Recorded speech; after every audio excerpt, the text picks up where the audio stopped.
And welcome to the show. Welcome wherever you are in the world, this world of Formula One. That's what this show is all about, whatever time zone you're in. Hope you're having a good morning, evening, whatever, midday. Great to have you on board. This show is all about you and your questions, live questions on YouTube chat. Got lots piled up already. But in my usual way, I just like to dominate the first part of the show, seize the first part of the show, because I find this quite disturbing. This is an email that was put out, or a statement that was put out yesterday by McLaren. First thing to note is how nice that letterhead is, isn't it?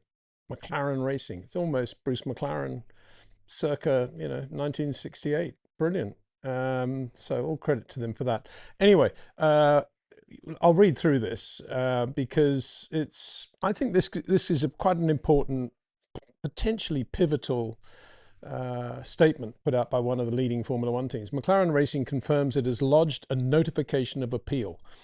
McLaren Racing can confirm that it has formally lodged a notification of appeal with the FIA International Court of Appeal regarding the following decisions related to the 26 Monaco Grand Prix. Steward's document, blah, blah, blah. While we fully respect the FIA's judicial processes and the role of the stewards, we believe this case raises important questions concerning sporting fairness, regulatory consistency, and the integrity of competition. Of course, they're talking about the reinstatement of Pierre Gasly into P3. Throughout the Monaco Grand Prix weekend, and in every event, all teams operated according to the regulations and established standard practices for what concerns the speed limit in the pit lane as they were applied at the time. Competitors adjusted their procedures accordingly and, where required, accepted and served penalties imposed under those regulations. In our view, the subsequent removal of penalties creates a situation in which some competitors are disadvantaged by having acted in accordance with the rules and the stewards' decisions. Such an outcome risks creating sporting inequity and undermining confidence in the consistent application of the FIA sporting regulations. Our decision to appeal is not directed at any competitor. Rather, it reflects our belief that the championship benefits from regulations that are applied consistently, transparently, and fairly to all participants. McLaren remains committed to working constructively with the FIA, Formula One, and fellow competitors to protect the integrity of the sport and maintain confidence in its regulatory framework. Now, I have to say, totally agree with them. I mean, how can you not feel that way? And McLaren have worded that quite well, obviously with the help of a lawyer, I would say. We respect everybody, but and of course this is just the thin end of the wedge, because there is no recourse for what happened at Monaco. It was absolutely appalling in terms of iniquity between teams. It was absolutely appalling because, bottom line, Alpine, because they got notice of their penalty after the race had been stopped, there was no way for them to serve their penalty in the pit lane. So they were left in a position of potentially protesting based on the number of absurd penalties that were handed out for pit lane speeding. And they won because they pointed out that FOM conceded there were inaccuracies, very big word to use in Formula One, inaccuracies in the speeding looping system, and also that they failed to let the FIA know about these inaccuracies. So when the FIA were contacted during the race, they said, no, we know of no issues. Now this is, as I said, I've used the word appalling. I can't think of any other word. It is absolutely terrible.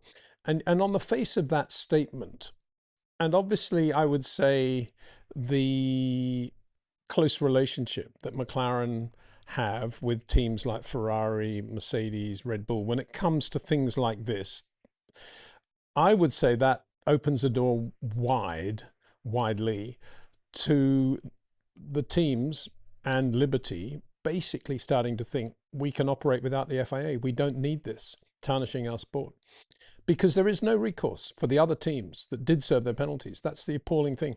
And the only thing that could happen now, if this continues and they don't find a solution to it, by which I mean the FIA and the teams, they could well push to have this race. Some of these teams could push to have this race declared null and void, because it will have an impact potentially on the Drivers' and Constructors' World Championship.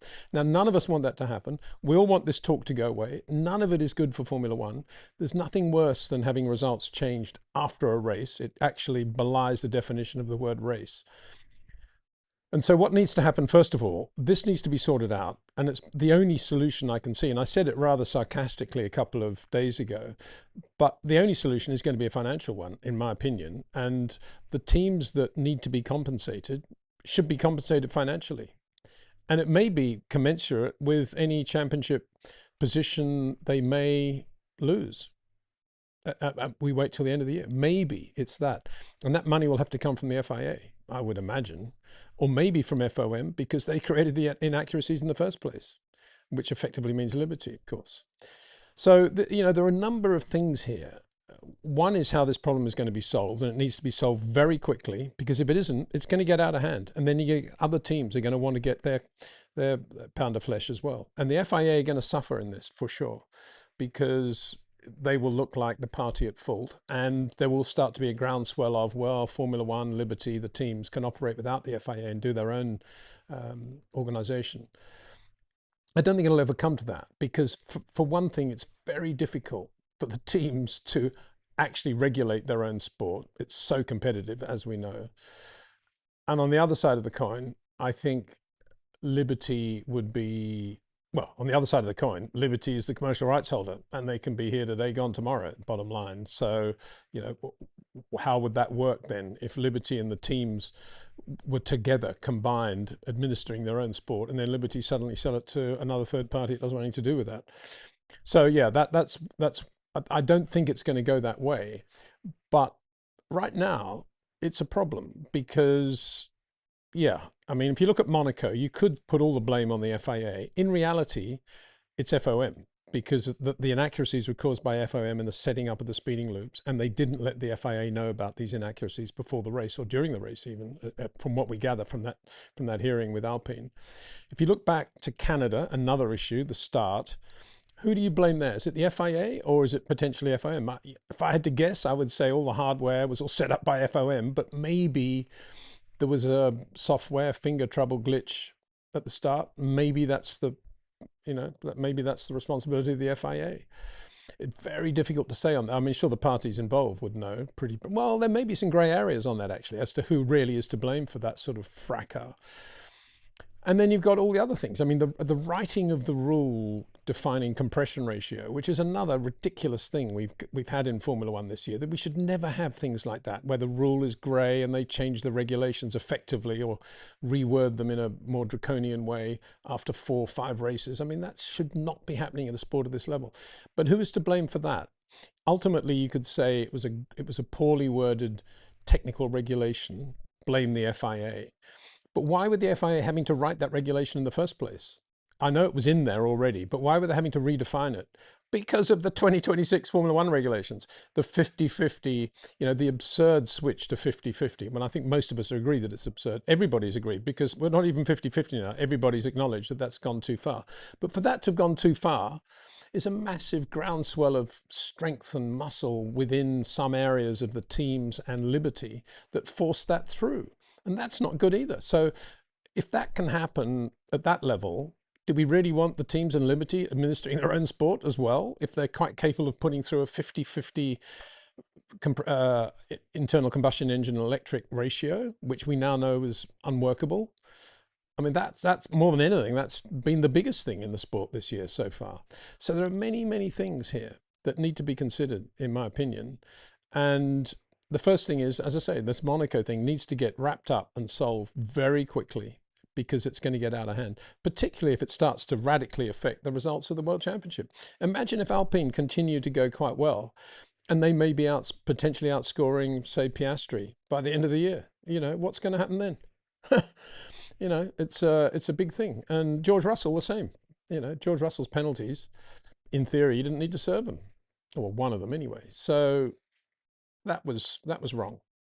So I've said what I've said. I think it's good that McLaren have said that, because they've clarified it from the position of a non-Alpine position, which is very important. But the question is, what are we doing? I mean, they're going to protest. Protest what? It can only be the results of the race. And if they're protesting the results of the race, what is the recourse?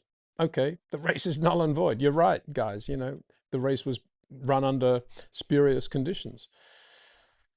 Not good. Not good for Formula One, you know, and it's all to the backdrop of the Madrid circuit announcing its first track walk and all the rest of it, and all the wonderful things happening in Formula One, and Vegas renewing for another 10, 20 years, whatever it is. But we've got to get it right. And these are basic things that need to be put right. And I don't think it's any good just blaming the FIA for everything. Of course, you can blame them for quite a lot. And there's a lot of ego involved in all parties, not just the FIA. And it's all about money at the end of the day. And don't forget this important point, that if Liberty and the teams do lever the FIA out of the sport, out of Formula One, on the back of what happened at Monaco, say, there's a really good reason, they would say, consider this, they make then a lot of money. There's a lot of money being paid to the FIA every year. So from a financial point of view, it would be nice to keep, from their point of view, the Liberty and the teams, to keep everything under one umbrella, I guess. You know, that's another thing we should always bear in mind, because everybody is so paranoid, not paranoid, everybody's so greedy these days. And money is such an influencer. That's another issue. Anyway, I've said what I've said about that. And here is a picture from Diego Marino, who was there at the launch on Tuesday, I think it was, of the Mad Ring. There's the, you can see, getting a good, I put that in because you can get a bit of a feel for the angle of the bank corner. And yeah, well, you know my thoughts on that. Providing it requires some driving skill, I'm all for it, but I've yet to be convinced about that. You know, what they could have put there would be a really interesting, I don't know, decreasing or increasing radius corner, flat to the road, which might have been a little bit more discerning. But it'll look good on TV, I'm sure, and that's what, as I say, this is what the sport is all about. But it's not good on TV if you get things like that, you know, message of protest and appeal from McLaren Racing. That, you know, that's probably not going to be figured on a massive number of TV shows, of which Liberty and the teams have a lot of control. But to me, that's a huge thing that McLaren have done that. I'm shocked. I'm not shocked. I'm shocked when I think about the sport and the situation we're in. That's what's shocking. Not that McLaren have put in that notice of appeal. So, yeah. There we go. Anyway, I said what I said. Let's get on now with your questions, and probably there will be some as a result of what I've just been talking about, I suspect. But, oh, Sarosh Soman, what a surprise, Sarosh, that you are there at the top of the list. Brilliant. Thank you very much. Peter, turn 9, e.g. Russell, would take it flat out. Do drivers like Leclerc, Antonelli, Verstappen also do the same? Or will they be more focused in keeping it unloaded and hence slightly reduce the speed for a better exit? We're talking about turn 9 in Barcelona, I'm sure. And because we are looking back to the Barcelona-Catalunya Grand Prix. I don't want to disappoint you here, Sarosh, but I had a close look at George's 14.6, and he did actually lift in 9 and going in and, you know, up to the middle point of 9. Not a lot different from everybody else. Maybe slightly less of a lift, but he still lifted, so there's no way he was flat out through there, which makes that a really nice corner, doesn't it? That it is that discerning of drivers. And I think, I mean, there were a couple of times when they said to Kimi, well, there was once in the race, and once I recall, I think on Saturday, when they said to Kimi that he was slower than George middle of turn 9. And I don't know, I just got the impression that Kimi was saying, yeah, and in his mind, I'm only making it up, but that's what it's sort of, he didn't respond at all. Same when they said he was slower. I think, what did they say? He was slower the middle of 2 or something. I think they were something like that, exit 2, I think. And again, he would have said, yeah, and I'm not interested in that. I'm interested in 3. And of course, it's the same with 9. You know, he's only interested in what he's doing halfway down that straight between 9 and 10. That's how you define what to do through 9. And I don't believe Kimi, Antonelli, Leclerc, Verstappen got it wrong through there. Leclerc, obviously, different car, different situation, but there you could say the brakes didn't really come into play, did they? So yeah, Leclerc was probably, you know, pretty good there. And I think all those guys, I know what you're coming at, where you're coming from, Sarosh. I think all the 3 guys you mentioned there are all guys that have that feel for, I'm quite happy to be slow here, but I know I'm going to be benefiting from that 100 meters down the road. I think that applies more in general when there's a sort of an energized rotation of the car, as distinct from a turn 9 when you're basically landlocked. and it line locked, and you're just lifting slightly because that's what the cars require. And you don't want to use too much exit curve because it's quite bad for the floor. So it's not quite the same thing as compromising your minimum speed, having a very low minimum speed in order to have the car rotated correctly for a beautiful straight line exit. That fast corner it's a bit like the last corner in Barcelona, which is what makes Barcelona a great circuit, in my opinion, and I find it hard to believe, I hope I'm wrong, hard to believe that Madrid's going to have as many great corners as Barcelona has. Okay, STD. Welcome to level 1. Yeah, thank you very much. Membership, very kind. Thank you. Another one from Sarosh. Peter, I feel that Verstappen is just brilliant since he drives any car to its limit perfectly. Leclerc can do that, but I guess emotions get the better of him and he crashes. Monaco Q3 is an EG. Yeah, well, I'll repeat it. I've said it several times now. For me, Max Verstappen this year particularly, because of what he's having to live with this year and how he's having to run his year, he is evolving and evolved past tense, I think, into being the best balanced Grand Prix driver probably of all time, given all the factors that affect the way you live your Formula One life these days and how exposed you are publicly. I think Max has got an incredible balance between his natural talent, his natural rate of progress and learning from his own mistakes and not allowing other factors to alter that. His ability to do the right amount of work publicly with the team without it becoming obsessive.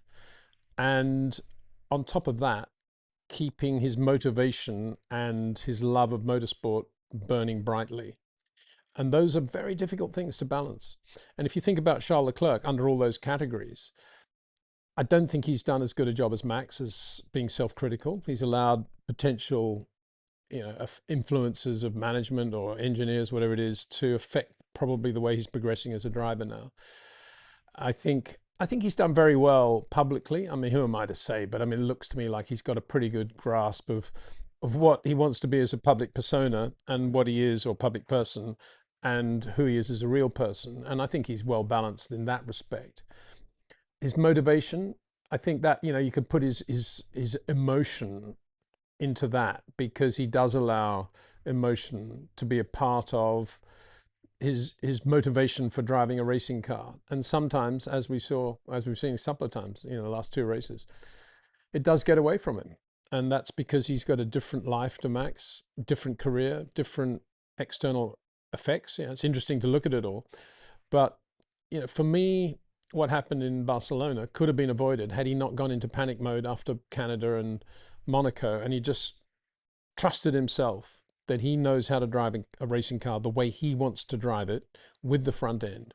And he's known these brakes for a long time and he's going to make it work, rather than, have some sort of life buoy thrown at him and he grabs that and grabs this to see if that fixes it. Don't, just dig organically and solve the problem. And I maybe I'm putting 2 and 2 together, getting 5, I don't know. But I got the feeling that in the race, he had a lot more rhythm and a lot more feel for that. And I think we'll see in Austria that he'll be pretty much right there. Not that Austria is an acid test, really, because tell me what great corners there are in Austria. Tell me what corners Lewis, driving at his very best at the moment, is going to have a massive advantage over Charles Leclerc in Austria. Yeah. Change of direction when they go into that loop at the bottom there. I doubt it. Maybe the last 2 corners. I mean, Lewis will be very accurate there. He'll be really good to watch there, going through the last corner particularly. But it's an accuracy thing, isn't it? And it's very difficult to do a lot more than just be very, very soft with the inputs and be very accurate with what you're doing. Yeah, a little bit of mid-corner rotation helps the exit there, but it's, one little bit of one corner. So I think Silverstone will be an acid test, as I said to Cam on Monday. Sarosh, Peter, you were mentioning that Antonelli managed the race like Prost and was Nigel-like when he overtook Russell. Can you explain? Well, I didn't say he managed the race with respect like Prost. I said he drives like Prost, technically in corners and brakes, turns in, applies the power, the steering. He does that like Prost, the technical aspects of how he actually drives a racing car. In terms of his management of the race, Yeah, much more Nigel, the whole thing. So I think probably you just misunderstood, or I didn't explain myself well enough there. But yeah, I mean, we've heard now, I think Russell had some sort of, I think Mercedes made a mistake and he wanted to go one more on the front flap and they gave him one less, or vice versa, which would explain why George wasn't. It was a bit of a sitting duck for Kimi, but it doesn't explain why George was so aggressive in defence and very good in defence. I mean, he did everything feasible short of really driving the guy off the road when Kimi passed him, didn't it? So it was a genuine overtake by Kimi, and it required a massive amount of skill for Kimi to do what he did, even if George did have a front end he wasn't 100% happy with. And you always have to be careful with those explanations anyway, because they're always spoken about on the basis that everybody else is completely happy and nobody has a problem with their front end or rear end or whatever. So, don't think that George is the only guy in the race that's got issues like that or had issues like that. But anyway, just going back to the point, I think that was a great pass by Kimi. I mean, that was Nigel Mansell, Daniel Ricciardo at his best, wasn't it? It was absolutely brilliant. Sarosh again. Okay, Sarosh, I know you are the outstanding channel member, but there are going to be some others there. But anyway, lovely to have your comments. Thanks so much. When I compare the onboards of Prost and Nigel in 1990, did they have onboards in? I suppose they did. Both of them are short corners, but Mansell was much faster in the corners. Prost was almost like he backed off. How was Mansell's tyre management? Oh, no. Well, tyre management was nothing like as big a deal as it is now, because we actually had tyres that could easily last a Grand Prix distance, and did. And so you could overheat the tyres, you could grain the tyres, you could do all sorts of things, but you could kind of bring it back. And that was because we were in the years of competition. But I think, yeah, I mean, Nigel was just quicker. I mean, Nigel was square. I mean, both of them were very square to the road, and both of them had very, very good time management. That was absolutely clear. Just that Nigel could drive easily like Prost and put in several races just like Prost. Very, very similar. I mean, they both turn in quite early, very soft inputs, square to the road, all the things we talk about with Kimi these days and Max.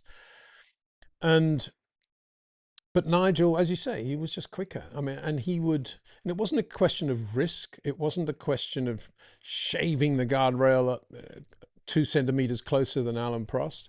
It was just everything was. Nigel was that good. He was really good, but in some ways, one of the most underrated Grand Prix drivers of all time. Okay, he got his results in the end, but imagine if he'd never gone to Williams. What would we be saying about Nigel Mansell? Nobody would remember him at all, would they? So, yeah, I think Nigel was quicker. He did everything Prost did, but he just did it slightly, everything was just a fraction faster. Ronnie Way. Hi, Peter. The Austrian track should suit the Mercedes, McLaren, and Ferrari and Red Bull as dark horse. It's heavy braking with a steep elevation, turn one, offering overtaking opportunities 3 and 4. Yeah. I mean, I don't want to be too unkind to it, because actually, times I've been to the Austrian ring, I thought, wow, what a wonderful job Red Bull have done here in condensing the big old circuit, the fast, dangerous, big, great Grand Prix circuit into what we have.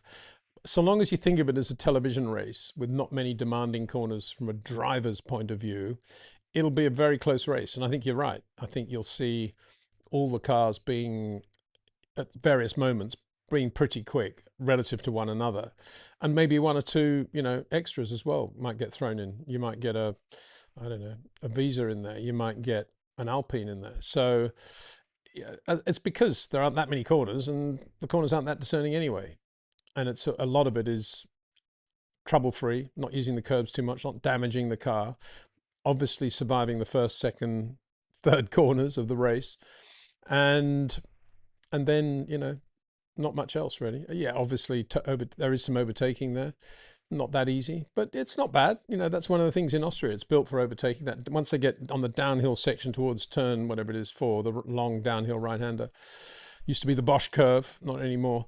Then yeah, there will be overtaking. So it'll be a good race. We should all think, wow, this is a great race. Not a massive litmus test of where everybody is, but let's sit back and enjoy it as just a good motor race that will involve quite a lot of overtaking and quite a lot of guys all having their opportunities.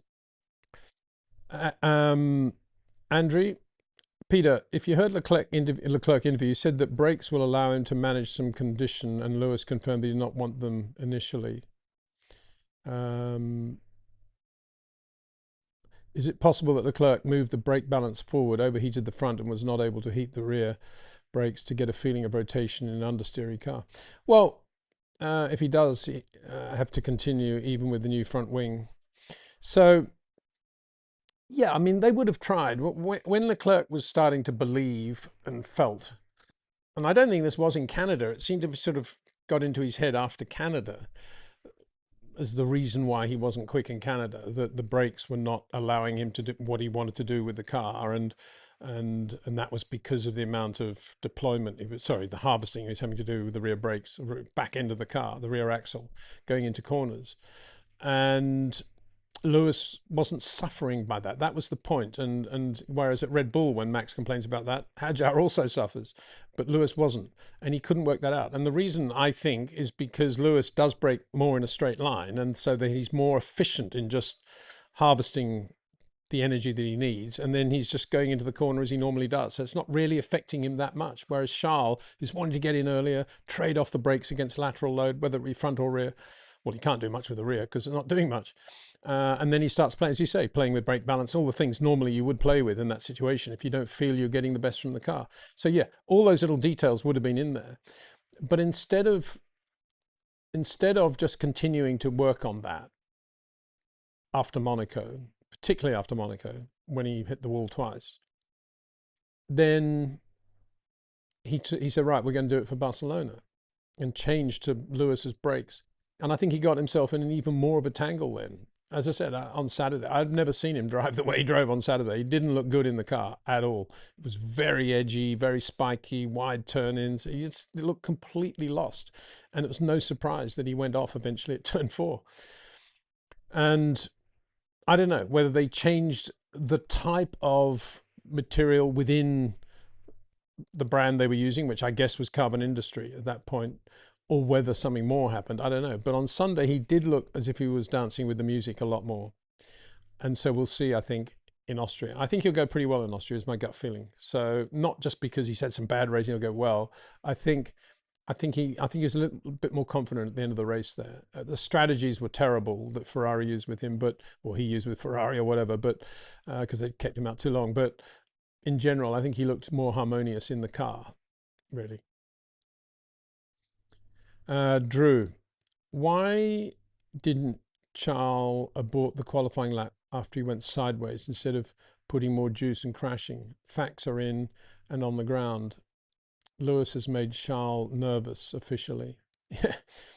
Well, the same thing happened at Monaco, didn't it? He had that big moment at the top of the hill, and then he backed out of that lap, then went out again, and then hit the guardrail into back. I mean, Charles just keeps going, doesn't he? And so far as he was concerned, what had happened prior to that accident when he went sideways had been happening since the start of Friday morning anyway. So what was new there? It wasn't like, well, that's the first time that's happened, I'll better come in and sort that out and have a breather or whatever. No, it was just, that was what was going on throughout the weekend already. And Charles isn't that sort of guy, is he? He's always going to keep going and pushing and high. That's why we love Charles. I do, watching him race, because he's, above all, he's a serious Jean Berra type racing driver, isn't he? He just gets in and drives the thing always, and gets very frustrated now when it doesn't. I mean, Berra, 59 French Grand Prix, Reims, was, well, the jury's out as to whether he was sacked and then he punched the team manager in the face, or he was sacked because he punched the team manager in the face, Ferrari, that is. So, yeah, there've been, I'm not saying Charles will ever do that. Of course he won't. He's much too well behaved, but he's an emotional guy, and he's going to keep pushing. And I think, hopefully, I've explained what I think is the issue with him. And I just hope he's going to go back to where he was with brakes and trust himself. Get this whole Steve War thing up there. Go to bed at night and just back yourself, trust yourself. And that's what Steve always used to say to the guy that came in, number 11, and Steve's on 98, and the guy saying, oh, I'll give you all the strikes, Steve. Steve would always say, no, back yourself. Play your game. And it always worked. And that's what Charles needs to do now, I think. Drew, Peter, I don't think Qatar and Abu Dhabi will happen. Liberty Media will have to people a lot of money to get the Formula One cars through the Straits of Hormuz. Oh, well, don't get me started on that one. You may well be right. So here's Formula One paying the penalty for chasing so many Middle Eastern dollars over the years. Not the only sport to have done so, but they've done so with massive, incentive. And here they are, potentially paying the price. Nobody even thought, oh well, maybe we shouldn't put too many eggs in that basket. We do actually want a world championship. Yeah. And if things aren't bad enough, who's the main sponsor of the Aston Martin team? Aramco. So, a lot going on there, isn't there? I was going to say something about Aston and Honda. What was it? Oh, I was just chatting to Jack yesterday. And he made the comment as a 14-year-old kid. He said, I don't think Honda make cars anymore, do they? And I said, of course they do. And he said, well, what? And I said, I don't know. SUVs? He said, yeah, that's my point. I think they probably do make the odd car or two, but they certainly don't make cars of the type they used to. Not the only car company in that situation, but you wonder, given all that, why they're in Formula One at all, going through what they're going. It's not as if they've got some sort of M3 BMW equivalent that they got to push out there.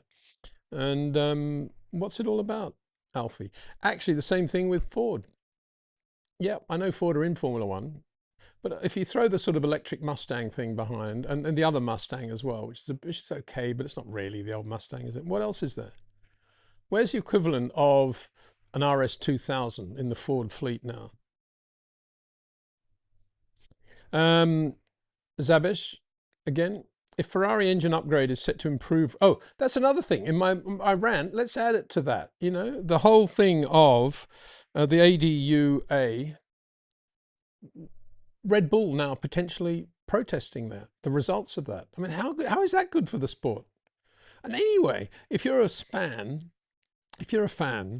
and you're looking at the racing and you suddenly hear the commentators talking about how Mercedes are going to get one extra upgrade now, but Red Bull aren't because they've got such a great engine. What are you going to think? You're going to think, what's that mean? How can they have such a great engine that they don't get any upgrades? Of course, what they're referring to is the internal combustion engine, which we don't see any data from anyway. But they say that the Red Bull has got more power than the Mercedes, post-compression, I guess. So, there's another thing, isn't it? That's another thing that does not look good. And again, I don't blame the FIA for that at all. Anyway, getting back to your question, sorry. If the Ferrari engine upgrade is set to improve reliability, deployment and overall power is successful in closing the gap to Merck, can Lewis Charles win the World Drivers' Championship or Ferrari the World Constructors' Championship? Well, I'm not sure Ferrari are going to spend their money on reliability. They seem to have reliability, don't they? So they will be spending it on getting a bit more out of that engine. They may or may not have been affected by the compression ratio rule. We don't know, given their, use of steel and so forth in the materials. So we don't know in the answer. But if I had to guess, I would say they're not going to waste too much money on reliability. They're just going to try and get a bit more power out of the ice and take it to Merck. Now, the only thing you could now say is that Mercedes might well spend that somehow on reliability because, again, we don't really know what the issues are there. But that's two in the factory team, obviously one with George, one with Kimi. But I think you can throw in at least one Lando there, if not two. So there's three Merck engines. And I haven't really been watching what's going on at Williams or Alpine in that respect. I think they probably had one at Alpine. Williams, I don't know. They're so in and out, you never know what's going on there. But I think Mercedes are the one that will be looking to improve their reliability. If they've got some money, time, whatever to spend, they'll be doing it on reliability. Savage says, yeah, the reason for Russell's horrid pace in the last stint is caused by the front wing was dialed incorrectly in the pit stop. Such a rookie mistake that I haven't seen it being done the last 2 years at least. Yeah. As I mentioned earlier, that was what they've said. Always take a little bit, I wouldn't say pinch of salt, but what you're saying, if we're all saying, oh, well, poor George, and I do say poor George because it's out of his control. He's wondering what's going on and he did a pretty good job of adapting to it, you could probably say. But it's not as if everybody else had perfect cars anyway. And I don't think Kimi's past should in any way be coloured by that. Maybe Kimi's pace in general and his ability to close up the gap on George, yeah. And so it wasn't a true test of where Mercedes are relative to Ferrari, and that was another negative from Mercedes that allowed Lewis to extend his lead the way he did. But at the end of the day, Mercedes did have Kimi there, and they didn't make it easy for Kimi to get in front of George. And had they done so, maybe Kimi would have put Lewis under a bit of pressure. If Mercedes knew from the millisecond he pulled out of the pits that George's front wing was incorrect, why didn't they do something sooner about that? Well, they didn't do anything about it. They allowed Kimi eventually to do something about it. So why didn't they?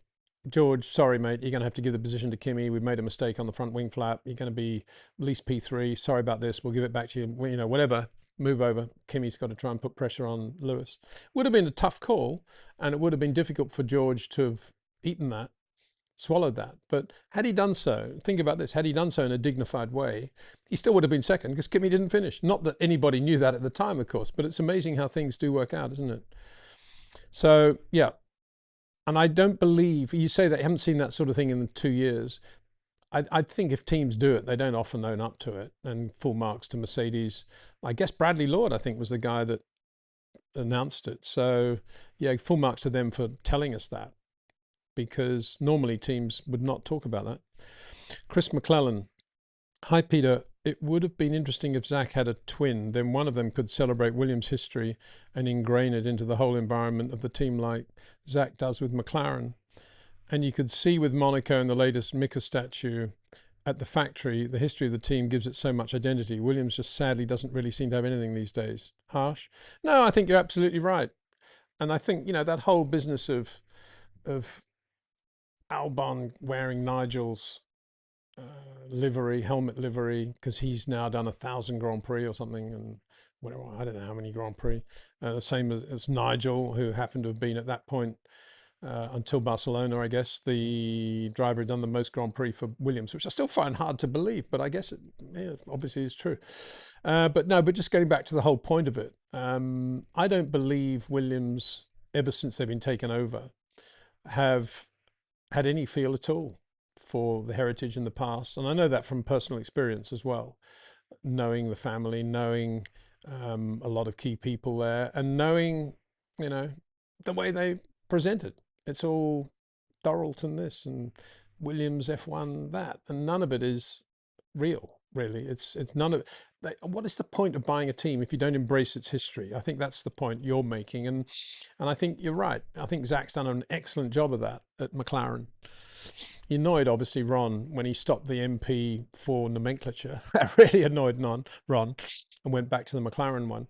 But if I was in Zach's position, would I have done that? Probably, I think, yeah. I would definitely want to have the roots going right directly to Bruce McLaren. And he's done that. He's done that beautifully. And that's because Zach actually loves racing. He loves all forms of motorsport, and he loves the history of the sport. He's just as excited about, a Ralph Bellamy designed McLaren M19 driven by Denny Hulme in 1971 in South Africa as you are and I am. And that's great. It's great that we have someone in the sport like that. And it's a shame that we don't have. I know they're doing the best job with the heritage thing that they have. I don't think there's much budget there. That's the problem. They keep having good people working there. They've got Jonathan Kennard there now, and he's very good.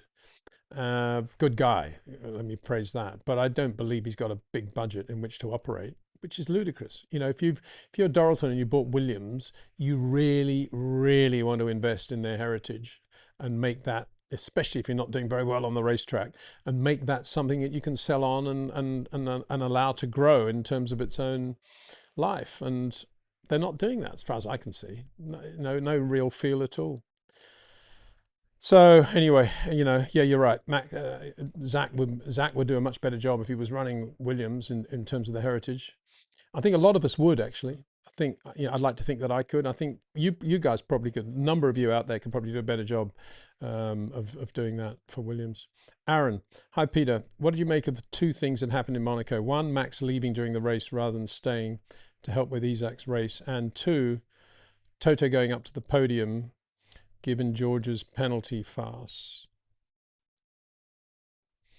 Well, one, on my live stream, I did predict that Max would handle the disappointment of the crushing disappointment of what happened at Monaco by doing what he had to do with the team in the shortest possible polite way, and then disappearing up into the mountains and going for a bike ride or doing something and breathing some fresh air and thinking about karting at Ghent or whatever he wants to think about.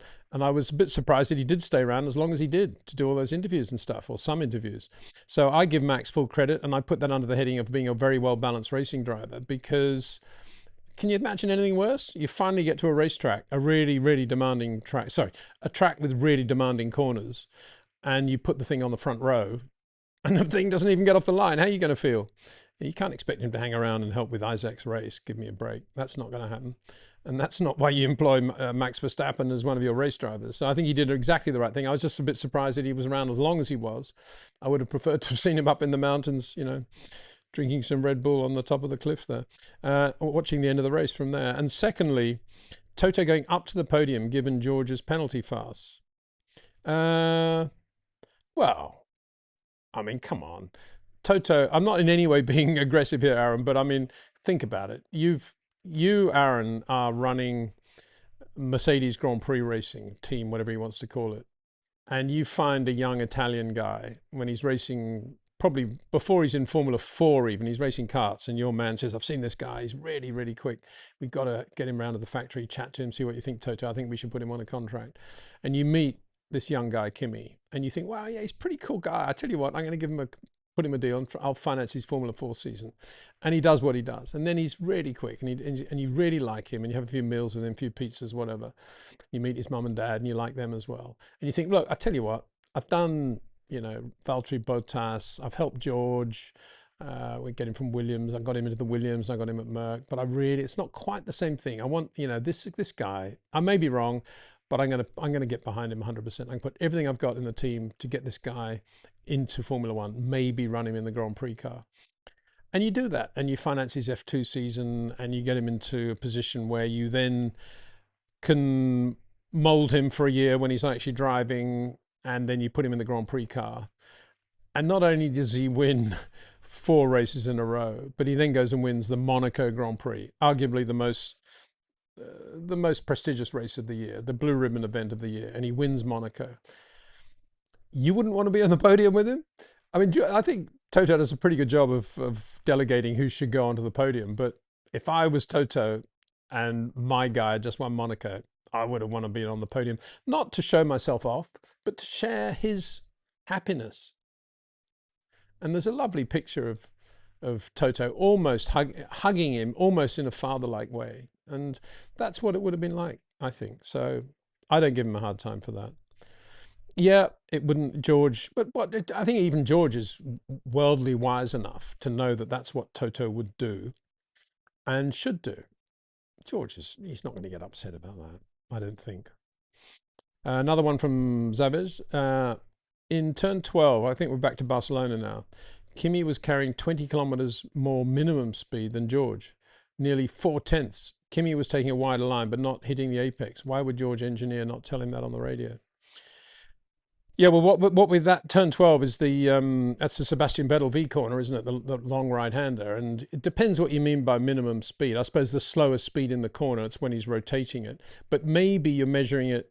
I would very much doubt that he was quicker than George's rotation point.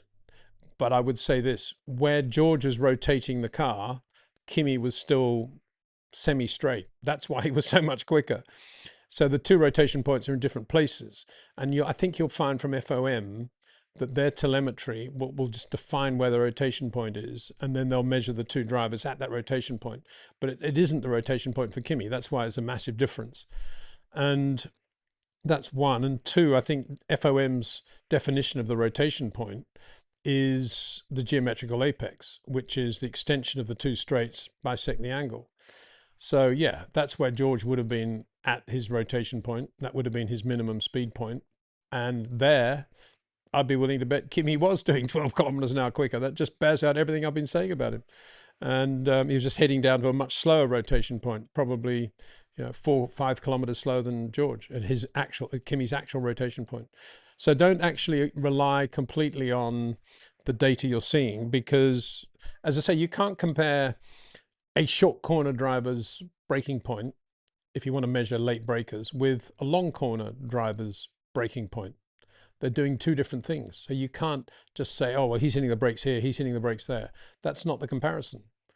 And of course, FOM don't take any of that into account. And your final point, why would George's engineer not tell him that on the radio? Well, for the same reason he's not saying to George, here's Rob Wilson's phone number, because they don't think that their driver, they're conditioned to believe that whatever driver they're with is the driver they work with, and his style is the style that is the quickest style with which to drive that car, and they have to make the car work for that driver.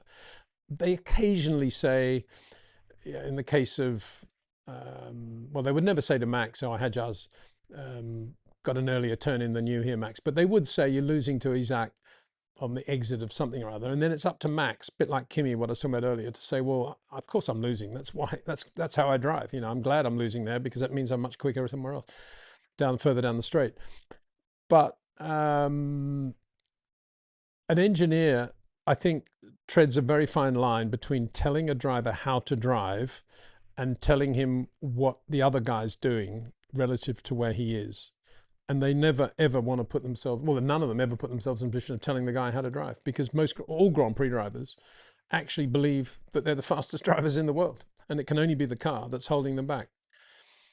And that's the problem with growing and being self-critical in Formula One. I can't think of a single driver that doesn't think that, all things being equal, he's the fastest guy there. Otherwise, he wouldn't be in Formula One. They wouldn't do it.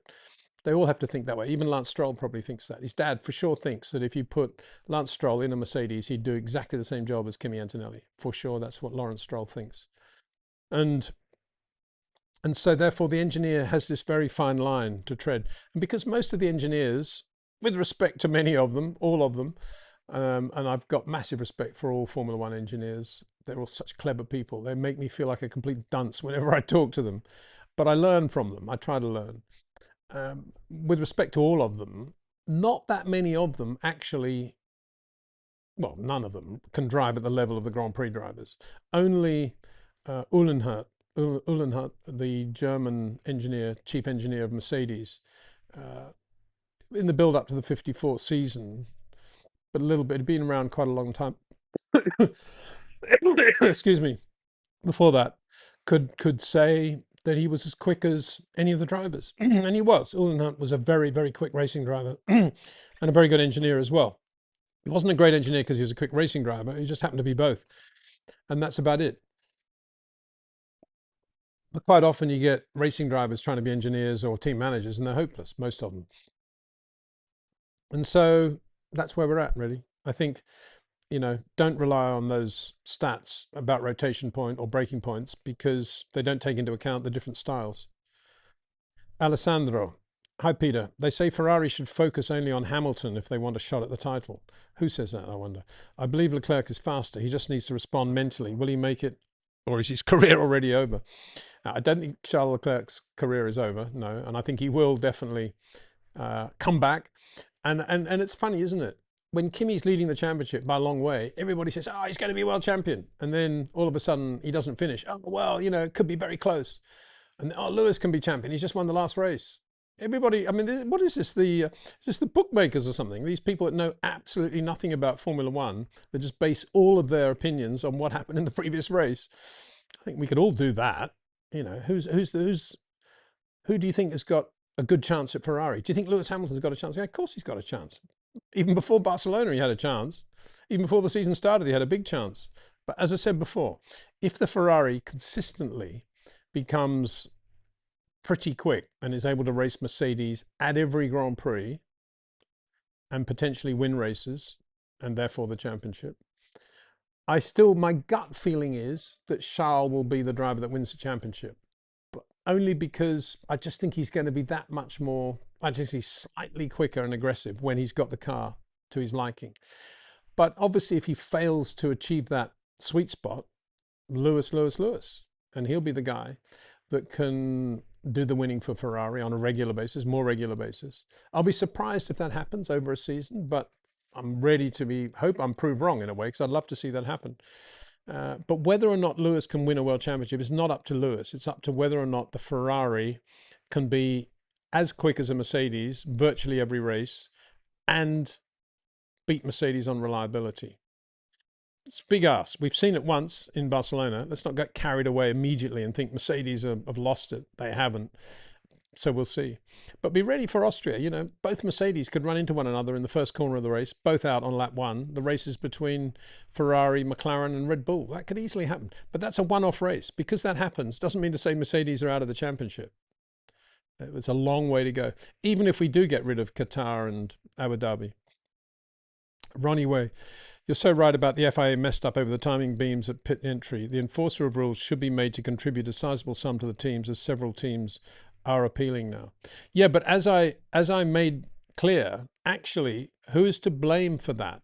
Because the FIA didn't mess up. FOM messed up.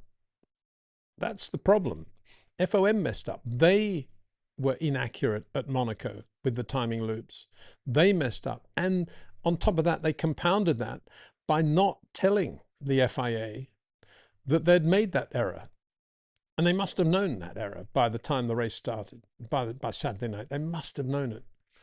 And they didn't tell the FIA. So on this occasion, I don't think you can blame the FIA in Monaco, ironically. But it's just that the appeal system is, you know, an FIA appeal, Court of Appeal, isn't it? So, and FIA administer the World Championship. So ultimately they take responsibility, but the problem wasn't caused by the FIA on this occasion. Canada, I'm not sure. The start gantry thing, that was terrible. The poor wording of the compression ratio rules, probably the FIA, but what was their remit for that from the teams and Liberty? And I'm not defending the FIA at all. All I'm saying is we should all be careful about whom we point the finger, to whom we point the finger, because it is actually FOM that messed up in Monaco, not the FIA. And there's a big difference, of course, in terms of the balance of power in Formula One. F1 engineer, there's a nice name. I think it would be a sweeter pill to swallow for all if the FIA builds a go-kart track in an area that needs one as a self-imposed fine, something for the kids. In an area that needs one as a self-imposed fine. Okay, got you now. Sorry about my poor phrasing of that question. Yeah. I'm not sure that McLaren or Mercedes would see that as true recompense for getting beaten by, in one of their cars, getting beaten by 3 points by Pierre Gasly at the end of the year. I think I think the only solution, I said at the start of the show, is that there is a sum of money that the FIA have to contribute, or FOM, or both of them jointly, to Formula One. And that is a portion based on the effect of Gasly's reinstatement at Monaco at the end of the year. In other words, if the constructors lose X amount of money, if a constructor loses X amount of money because they're beaten by Alpine, that they have compensation for that amount of money. That's what I think. I don't see it, short of, as I say, robbing Monaco of its points. And I don't think they'd ever do that because Monaco is such an important race in the championship, and Monaco would hate it. And, you know, it would not be a good thing, would it? Terrible thing for the sport in general. But they need to come up with a solution along the lines I suggested, the one I've just proposed, very soon, to stop this getting out of hand and ruining the reputation of the sport. And I think as a final point, Liberty, F1 and the FIA must count themselves very, very fortunate that we have two drivers, Lewis Hamilton and Kimi Antonelli, bringing this championship to light, despite all the stuff we've been talking about that's been going wrong since, I don't know, well, since the new regs were announced. And Formula One, and that's why we love Formula One, because there are all these storylines. You know, Max will come back at some point. Can Charles Leclerc come back? You know, all these great things. They're all irrespective of all the other stuff we've been talking about. And that's, they're lucky that we have all these storylines. Because imagine if, I don't know, George Russell won every race by 30 seconds and no one was watching Formula One and it was really boring. And all of a sudden we've got all these other issues going on as well. And maybe Monaco will lose its points and fines and all these things being announced after the race result, all these terrible things going on, the rules being rewritten halfway through the season, all that happening. It wouldn't be good, would it? at least they've got lots more to distract the public from the reality of what's going on at the bedrock of the sport. Abish, Leclerc is the most frustrating driver on the grid. With the most gifted and natural talent, he really needed to change his team, leave that comfort zone and challenge himself to be the best which he can be. Well, I'm not sure he's got a comfort zone there anymore, is he? He's got Lewis Hamilton on a roll, very, very highly motivated now with a lot of momentum behind him. So if anything's a kick in the pants for Charles, it's that. Because he actually can't complain about anything because the other guy's doing a better job. So it'd be interesting to see. He hasn't been in that situation ever, I don't think, really, has he? So it'd be interesting to see how he'll get through it. Believe me, he'll get through it. And he'll be there. He'll be fine. He just needs to go back to what he does well and just, work on it, make it happen. And there may be some circuits where it's impossible to beat Lewis because of the way Charles wants to drive the car and he can't do enough with the rear brakes. But he'll have his moments when he can do a little bit more with the car than Lewis. We'll see that. Abish, I really wish to see Leclerc, Verstappen wheel to wheel more often, but Max, even in a lesser car, always delivers, whereas Leclerc always falls short for some of the reasons. Yeah, well, we did see them wheel to wheel, didn't we, in the Spanish Grand Prix? Was it last year when Max is on those old tires at the restart, and there's Leclerc alongside him, basically has him off on the straight. Unbelievable judgment from Max that he didn't have a massive shunt. But that's what would happen if you actually had them wheel to wheel in pretty equal cars. Believe me, it would not be a happy sight from the Charles point of view. Charles is very, very tough. I hesitate to use the word dirty, but I will say very tough driver in traffic. When he's really on it, he will take abnormal risks. Yeah, Max has the occasional red mist, as we saw in that race, but in general, Max is a much cleaner driver in traffic, I think, than Charles. Daniel says Leclerc didn't take his hands off the wheel when he crashed. I'm not surprised anymore. Yeah, well, I've said I think that needs to be brought to the attention of the FIA. Not that they haven't got enough to think about already, but this is an issue. And I've asked Mark a few times whether or not he thinks the 26 cars actually have something in the steering that makes it less of an issue anymore. The whiplash doesn't happen as it used to with the older cars. And of course, we don't know. Mark says, interesting point, but he doubts it, but it's possible. So when I get an opportunity, I might ask somebody, an engineer, another engineer. No, that's not true. I'll just ask somebody at the FIA what they think about it, really. I think this is the best thing.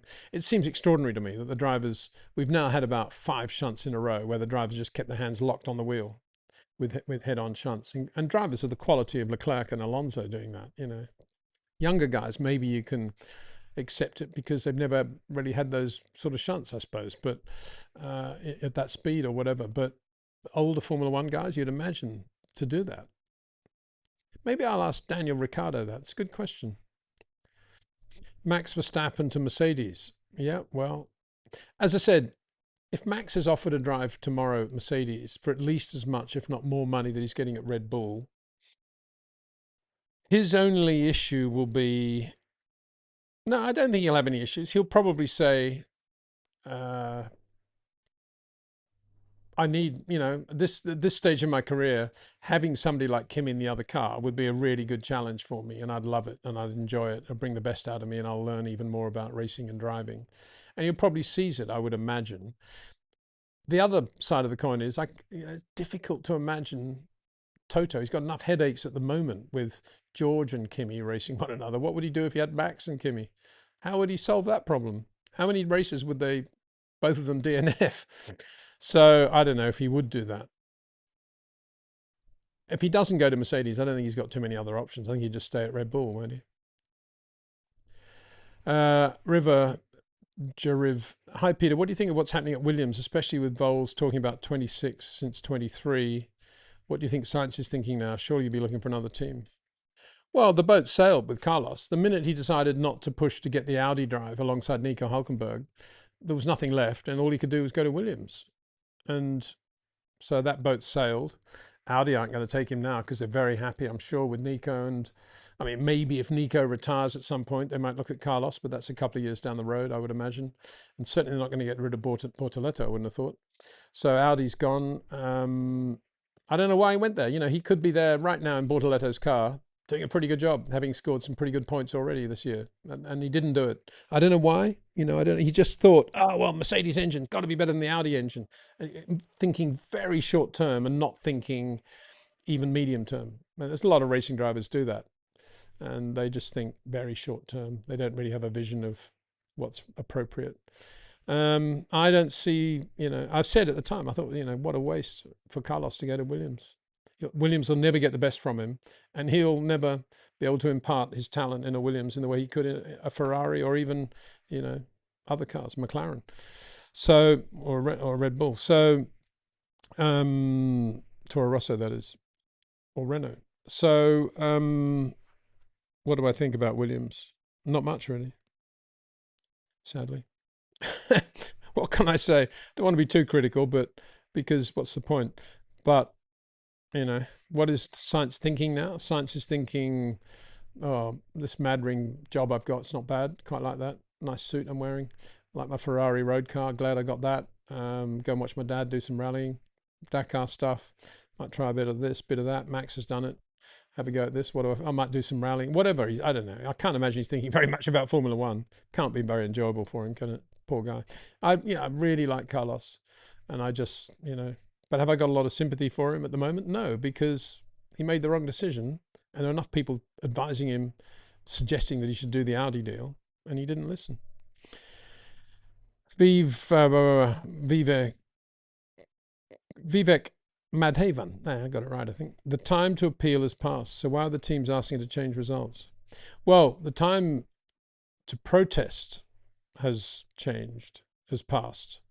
And none of the teams were in a position, apart from Alpine, to protest because they'd already served their penalties. And once it's served, that's it, buddy, out of the office. So all they can do now is appeal. And none of them are saying what they actually want. But as I said, the only recourse that would remotely add up to some sort of court case would be an appeal against the results of the Monaco Grand Prix. There is no recourse. So all they could do for compensation is say, right, take the points away from Monaco. I don't see there's any other result. That's why they need to sort this. The FIA and FOM need to sort this very quickly before it gets out of hand, ruins the reputation of the sport completely at its most important showpiece race, compensates those teams that might be affected by the Monaco result, but that compensation to be stayed until the end of the year when we know if it has any impact on their finishing position in the World Championship. That's, to me, that's the only way they could do it. Even that's got some grey areas, because you could argue that you know, if you'd been ahead on points here, you wouldn't have driven the race you drove there, etc. But I don't see any other solution. I really don't. But I don't think that will happen because it means FOM and FIA forking out money in a year when they've lost 2 Formula One races already. They might lose 2 more at the end of the year in Abu Dhabi and Qatar. And so, yeah, I don't think that they need to do that. I don't see what else they could do. Sachin Tendulkar. Hi, Peter. I get why Hamilton wanted the brake change to his favourite carbon industry brand, but why on earth did Leclerc feel the need to change anything? He was braking just fine. Well, I've kind of said all that. I'm not sure he was braking just fine. I think he was struggling as it first showed up in China, didn't it? That he actually wanted to do something to the car. As a result of not being able to use the rear brakes he would normally use, he ended up using a bit more throttle when he wouldn't normally have used it. And using that more throttle, it lost him all the power down the straight on the lap. So that's how that all happened. It's basically because he had no rear brakes he could use, because the brakes are being used for something, well, the rear axle was being used for something else, i.e. energy harvesting. And that's the case. And that, it was no different from China to Canada, even though obviously some of the parameters around the power that can be harvested had changed. The bottom line is that Lewis's ability to brake in a straight line meant that he was more efficiently harvesting energy, which meant that it didn't really compromise anything he was doing in the corner. He had a straighter braking anyway, turns in wider than Charles, and wasn't suffering any real penalties given the way he was driving. And all he was doing was just getting smoother and smoother and more relaxed and more confident with that. Whereas Charles was going the other way. He was finding it more and more frustrating that he couldn't do what he wanted to do with the car. Every time Lewis went quicker, he seemed to go slower. And that's why he thought, well, I'll change the brakes and I'll put Lewis's brakes on.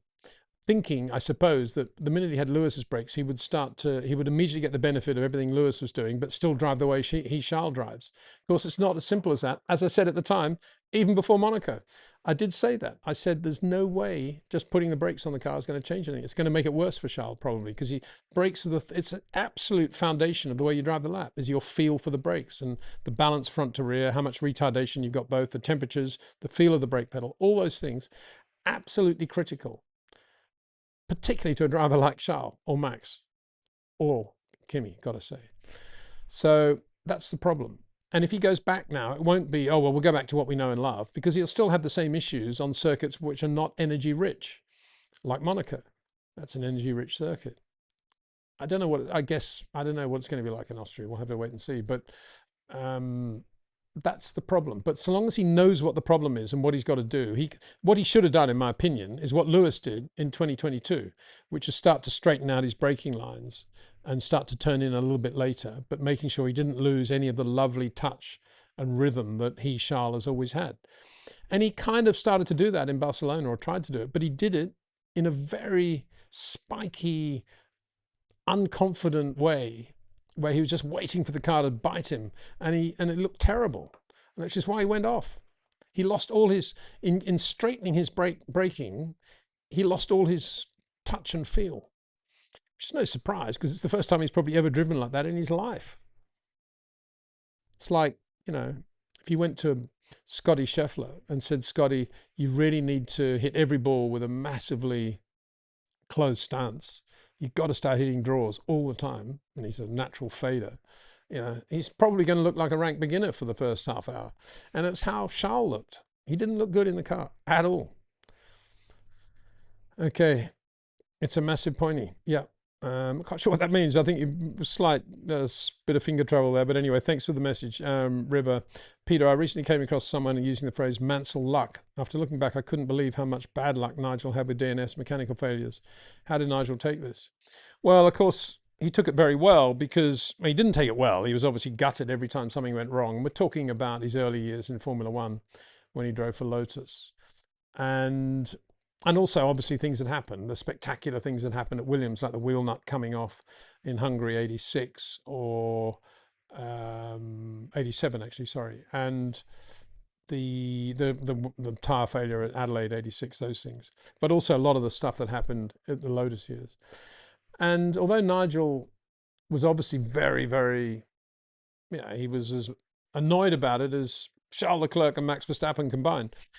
But the one thing, he did allow it to just be there as something that was in his psyche, and he used it to his advantage when he started to find himself in a car and a team in which he could start to win races. And when that first happened, and he was racing wheel to wheel with Keke Rosberg in the '85 European Grand Prix, and then in South Africa, and then Nelson Piquet '86, he could do that because he had a race car. And actually, if you go back even further, if you think about '81, when he finished third in Belgium in a pretty uncompetitive Lotus, and then he put the car fifth, I think, on the grid at Long Beach and third at Monaco. That car had no right to be that quick. And yet Nigel was doing that. He had the audacity to do that. And he had that audacity because the Lotus Grand Prix car, as relatively uncompetitive as it was still massively better than anything he'd ever raced in his life in terms of being competitive and reliable and funded. And so because he'd had all that stuff going on, even in the build-up to that, from Formula 3, Formula 4, breaking his neck, all that stuff, he was then able to play the big points really well, because they didn't mean much to him, because he'd already gone through all these other crises, that when the big point came, in other words, they said to Nigel in the '81 Dutch Grand Prix when he hadn't qualified the very uncompetitive Lotus 81B, the third car they were running. It was a terrible car. They said, right, there's 10 minutes to go, Nigel. Jump into Elio De Angelis's car. You got one set of tyres. We'll put that set of tyres on his car. Haven't got time to adjust the seat or the pedals. Get in the car, do the lap. And he went out and he was, what, 2-3 tenths slower than Elio over the lap, qualified easily. One lap he had. That's playing the big points well. And a lot of racing drivers would not have responded the way Nigel did. They would have had cast iron excuse. Oh, well, this wasn't right. That didn't work. You know, too late in the day. Nigel played the big point. That was the big point. That was serving at, you know, that was serving at love deuce down in the fifth set of Wimbledon, you know, and you got to ace the guy to get it back to deuce. That was that sort of point in terms of Nigel's career and the impact it had on Colin Chapman. And Nigel did the lap. Because he'd had so much crud, he'd used it to play the big points well. And as I say, they kind of meant nothing to him then because he'd gone through so much. That's how it was. And it was just for those around him, me, Roseanne, a few others, it was unbelievably nerve-wracking. But what a great feeling when he pulled it off. Simon Valente. If the results of Monaco stands, and it's a factor in deciding the championship, it could be very expensive. I wonder what will happen now. Yeah, well, I'd say the only thing that can happen is they need to solve this issue straight away and move on. Because if they don't, it will fester and it will hang over Formula One like a black cloud all year. And you can't have that. You can't have that in a championship that tries to be as perfect as Formula One is on Wall Street and in the city of London and everywhere else where everybody makes all their money in Cyber Zone. What do you think, Crypto Zone, sorry. What do you think why nobody else drove turn 10, 11, 12 the way Kimi did last week? Even I saw that Kimi was so much quicker than anybody else. Why is it such a joy to watch? Yeah, well, I'm glad you saw that. And I think you're absolutely right. I think, you know, I don't think you saw much of Max Verstappen, did you? I think you would have seen, had the cameras watched Max as much as they were on Kimi, I think you would have seen Max doing exactly the same thing there. And he just does what I've always said, you know, he extends the straight in and extends the straight out. And I thought it was, you know, I was getting quite nervous for the guy when they kept saying, you know, all these track limits at turn 10, be very careful, Kim, you've had 2 already, you know. And the next lap he'd go down and do his thing and the right front would be over the white line and he just did it perfectly. You know, he didn't actually back away at all as far as I could see. And what he's doing now is extending the straight in. He's got a slow rotation, minimum speed, and then he's just got a lovely straight line exit. Well, you know, why don't you drive it like George? Go in a bit wider and apex later, you know. No way, it's not going to do that. And the same with the next. Those 2 corners really reward Kimi's drivers like Kimi and Max for sure.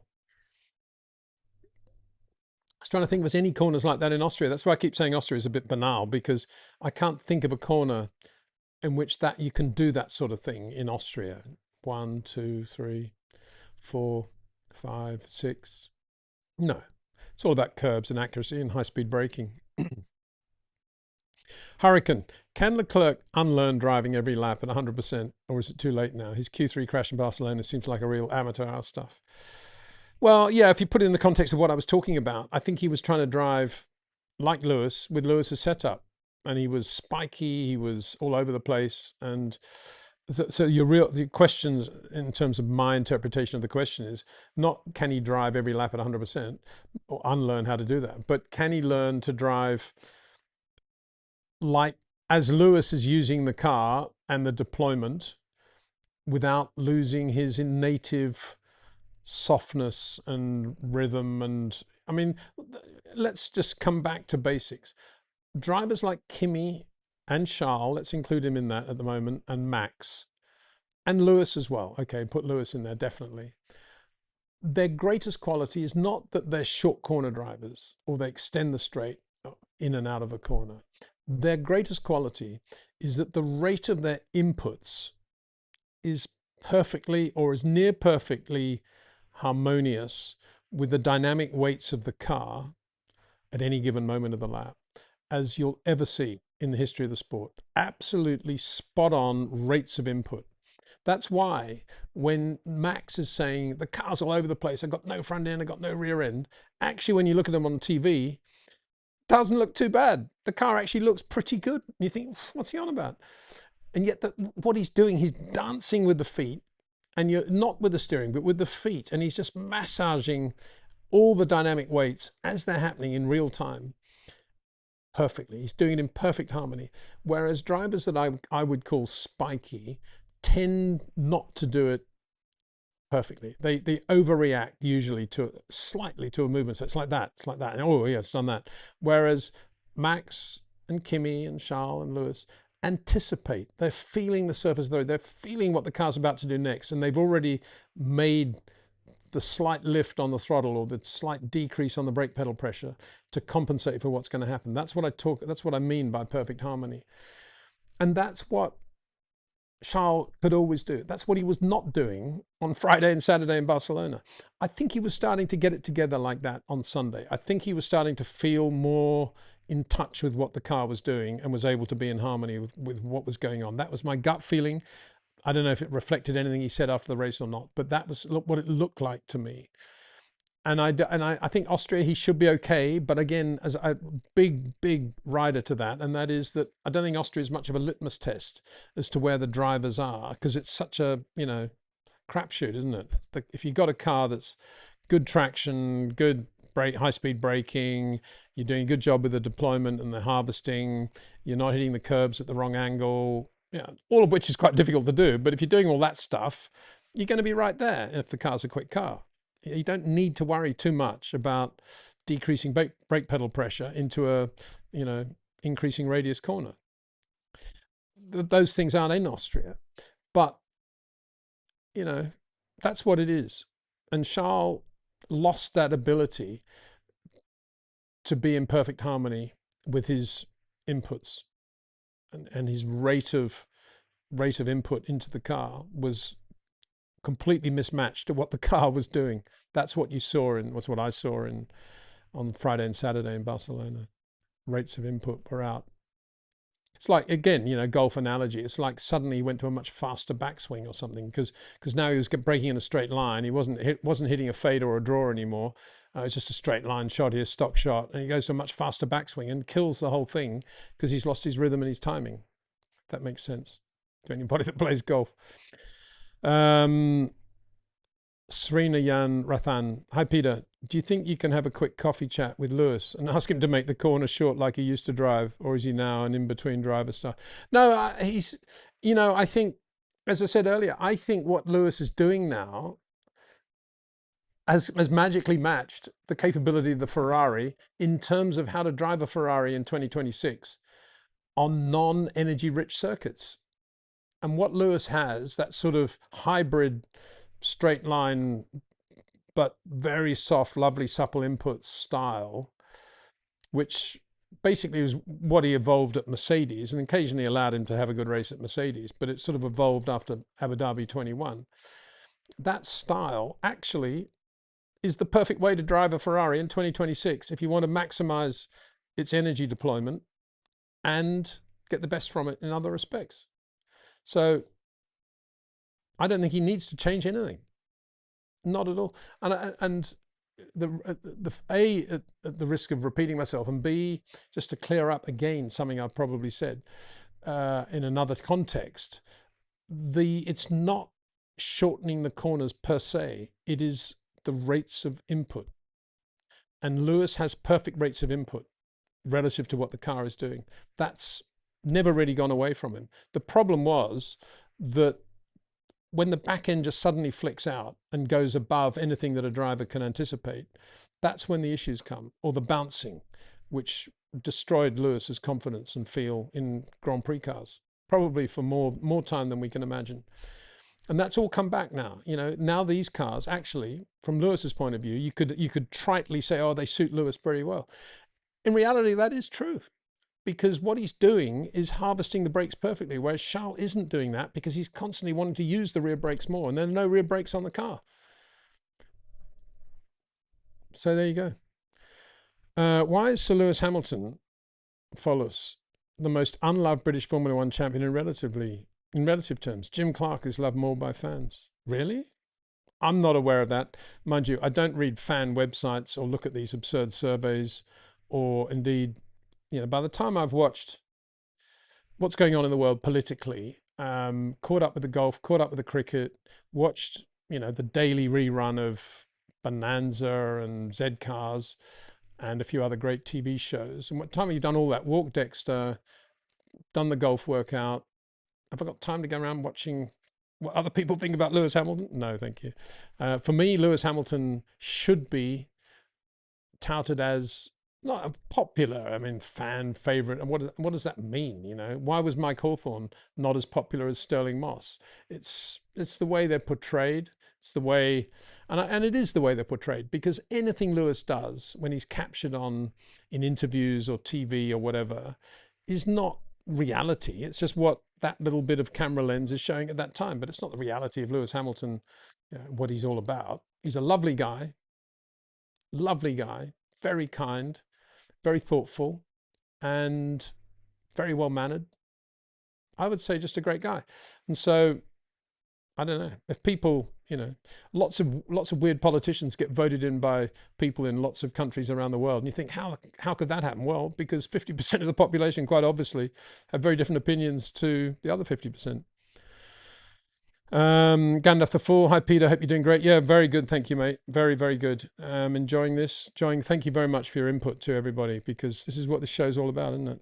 I watch, I listen to sometimes, I'm obviously being slightly, I would throw in Adventures in Paradise with Adam Troy as well. Something that's always good fun to watch. Get you back to basics again.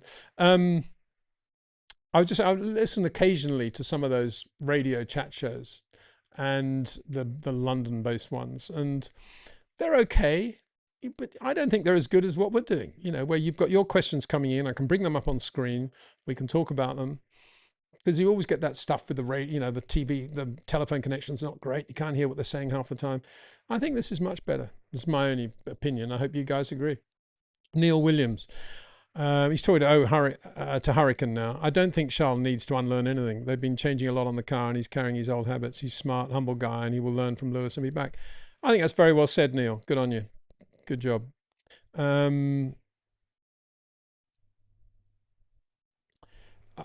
saying, Gandalf, I was astonished by how much earlier Kimi turns in almost every corner than George in Spain. Incredible. Yeah. Well, yeah, as I've been saying, he's always had that in slow corners ever since he got into Formula One. And I think he's, developed it in every corner now, every type of corner, every situation. On top of that, he's developed his ability to drive to be a racer, to be motivated, to learn, to be humble.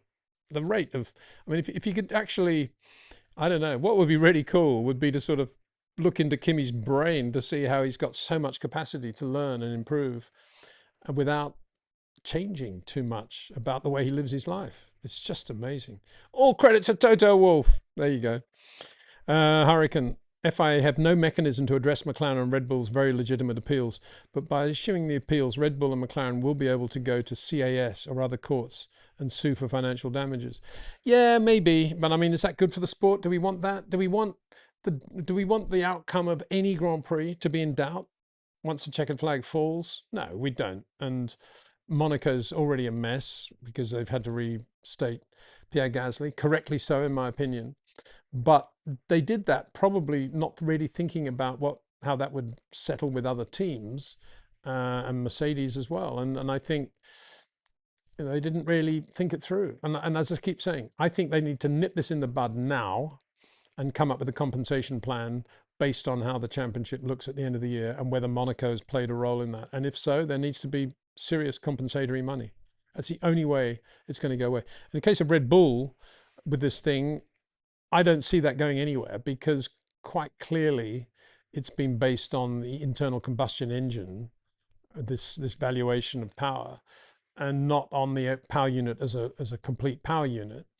And if that's the case, we don't know. Maybe Red Bull do have the most powerful internal combustion engine, but Red Bull will never know that because it's only 50% of the story. The other 50%, or shall we say now 47%, is, but probably still 50, is the electrical side of it, which is not affected by any of these changes. And why is that? That's because the great forces that be that thought it would be brilliant to have a 50-50 ICE electric Formula One in 2026 wanted above all to be the race between the electric aspects of the car are not the good old internal combustion engine, which they wanted to keep behind closed doors because, whisper this, it actually burns fuel. And so they said, right, well, let's come up with a system where we have all the ICE engines, all the ICE aspects of the power unit basically the same, so that the race is between the electric side. That's what this is all about. It's pathetic. And you know, you and I and a couple of our mates could have done a much better job of saying, no, make it about power units in general. Otherwise, you're going to have problems like a car, an engine, a team which doesn't appear to have a good engine is suddenly going to be not given any opportunities to develop, because actually its ICE engine develops 3 horsepower more than all the others, but we don't know it because their electrics are so hopeless. Oh, that'll never happen. Okay, guess what? It has. And now they're in trouble. And it's pathetic.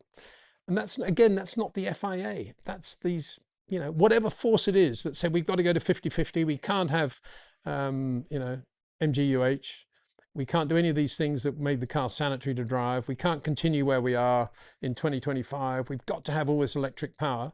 Well, now look at the trouble they're in, because they didn't listen. The only Chris Welch. Hi Peter, do you think Colton Herta will be in the Cadillac seat come into the season, and how has the license points, and will Bottas be the fall guy? I imagine that's the plan with Colton, yeah, to put him in the car. I also imagine that I think they want to become more and more American if they can, and obviously having an American in there is a great thing. But they're fairly, I don't know, they're fairly, I would imagine they're fairly commercial about it, and they would think, yeah, if it makes sense commercially, and having Colton in the car allows us to raise X number of X, you know, X $100 million around the car or whatever, because he's an American in an American Grand Prix team, we'll have him. So I imagine that's what they're thinking, and he's, you know, he's the guy they put a bit of effort into. If I was they, I would send him back to Rob Wilson, because he does look to have very, very wide corners at the moment. Does seem to be braking very much in a straight line. Probably it's all to do with the F2 car being very difficult, because you have very little testing time, very little practice time, and the tires go off very quickly, all of which probably is quite new to him. But the way to get around that is to, guess what? Make sure your rates of input are commensurate with the dynamic weight of the car. And that's not going to happen by doing sim work. It's not going to happen in the gym. It's not going to happen listening to engineers talking to Valtteri Bottas with a headset on. That's only going to happen if you're bolted into or strapped into a road car next to somebody like Rob Wilson, who's bashing you on the arm saying, no, you did it again, Colton. That is not right. Look at the initial steering input. Wait to feel the surface of the road before you react in the brake pedal. That's what it needs to be. If he does that, I think he has a natural talent to do that. And I hope he does that, because I've always rated Colton based on his sheer natural talent and his reactions and reflexes. But then there are lots and lots of guys in the world, young guys in the world, with great natural talent, great reflexes. You can brake super late. They all brake late. You know, they've all got great reflexes, actually. You've got to go well beyond that to be good. Yeah, and yeah, I guess, you know, Perez is doing a good job in the car. He's showing up Valtteri on a pretty regular basis now, isn't he? No real surprise there. I think Valtteri was kind of not really being competitive for a long time. It's too long, really, to come back in and just beat Checo every race. And on top of that, I think Checo brings quite a lot of money to the team, doesn't he? And he's pretty good at raising money and keeping it all going. So, yeah, and he's sort of, when you go to the Circuit of Americas, which is in America, you know, you got Perez in the car. He's almost the local boy. So, yeah, Perez, Colton, I can see that. Colton.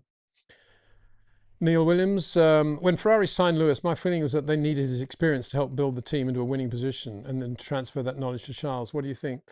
No, I don't think that, to be honest. And I don't think Lewis's so-called experience brought anything. I do think that with these 26 regulation cars, the way Lewis drives and the way he wants his brakes to be works perfectly for him. And from that, Charles can't learn, because he tried to learn and follow Lewis and didn't work at all. So there's a good example, really, of how one driver having some sort of experience in road dust. And let's not detract from Lewis. I mean, the reality is the reason he can drive as well as he is driving now is because of all the things that he's done up until this point to get him to drive the way he is right now, and his ability to feel the car the way it is, all these things. I mean, you could argue maybe that if he'd had a brilliant Mercedes in 22 through to 24, then, and always turned in super early, short corners as he used to, then maybe he'd be struggling just as much as Charles right now. But he's not, because he spent between 2022 and 2024 actually changing his style quite a lot. And guess what? All the changes he made are kind of already working now with what the car requires, with its energy deployment and tire management and everything else. So, okay, just as I speak, Red Bull have also lodged their appeal over the sporting implications and consequences. Well, the floodgates are opening, and it's appalling. And I assume that because a lot of people are saying, you know, plural protests, and that is, and I think Mercedes might. So that is, as solve the problem now, FIA, FOM. If you don't, this will get worse and worse and worse. The natural recourse is to take the points away from Monaco, and that will be absolutely catastrophic for the sport. And the only solution is to come up with a financial compensation thing based on the results of the championship this year, and get on with it now. Put it to bed now. That's my advice. On Charles, says Gandalf, I think he's in a bad mindset that he needs to beat someone's lap time, perhaps Lewis's, rather than just drive the limit of the car. Happened to Kimi Raikkonen a few times in 03. Yeah, obviously. And if Lewis wasn't doing what he did in Canada, I don't think Charles would have gone to Monaco with the same mindset, which is, or was, we could change the brakes for Monaco, but we won't because they're not so important there, but we'll change them definitely for Spain. And all that was going on in his head, that like things needed to be changed, and until they were changed, he wasn't going to be right there. And all that confused him and sent him off around the wrong path, as I predicted before Monaco, got to say it, and or as I expected would happen. And it did happen when he got to Barcelona, and all that sort of vague mindset stuff upset him at Monaco as well. He's not getting the best from himself. And he should have just been doing what he does all the time, working on it. Working on just changing his style a little bit, not changing the brakes. Just, okay, because the telemetry probably doesn't show that Lewis is braking more in a straight line than Charles and turning in a bit wider. Maybe it does, I don't know. I haven't seen, the telemetry I've got doesn't, but they've got GPS, they should know that, but I don't know how precise it is, because sometimes we're talking about maybe a meter longer turn-in point. It's not much at, 290 kilometers an hour. So, but if I was Charles, I wouldn't even rely on that. I would just look at a few, not even onboards. I would look at external shots of Lewis going into turn 1 in Canada, and me, Charles, going into turn 1 in Canada. And I'd look at that and I'd think, yeah, I'm quite early there. I know, doing that quite well, but I'm not quick. Why is that? And all of a sudden the penny would drop, and I think, oh no, what I need to do is actually what Lewis does. I keep very soft, very calm, very, very good rates of input, but I'm going to go in a little bit wider and brake a little bit straighter. That's how I'm going to have the energy I need. Do it all very calmly. That's what he should have been thinking, and indeed could still think. And I hope he's got a good enough management team, stroke engineering team alongside him to make him think that way. I'm not saying I've got all the answers. I don't. And obviously I don't know exactly what brake materials they're all using. But I'm only speaking about what I can see with my eyes, and why not? Evidence is evidence. Neil again, Lewis is loved, and he actually has a lot of love in Italy. And believe me, when I say nothing will create love for Lewis more than winning for Ferrari, he can do it well. I agree with that. I mean, all this business about Lewis isn't very popular. I mean, you've got to be quite weird not to be enthusiastic and love the way Lewis is driving and has driven and everything he is.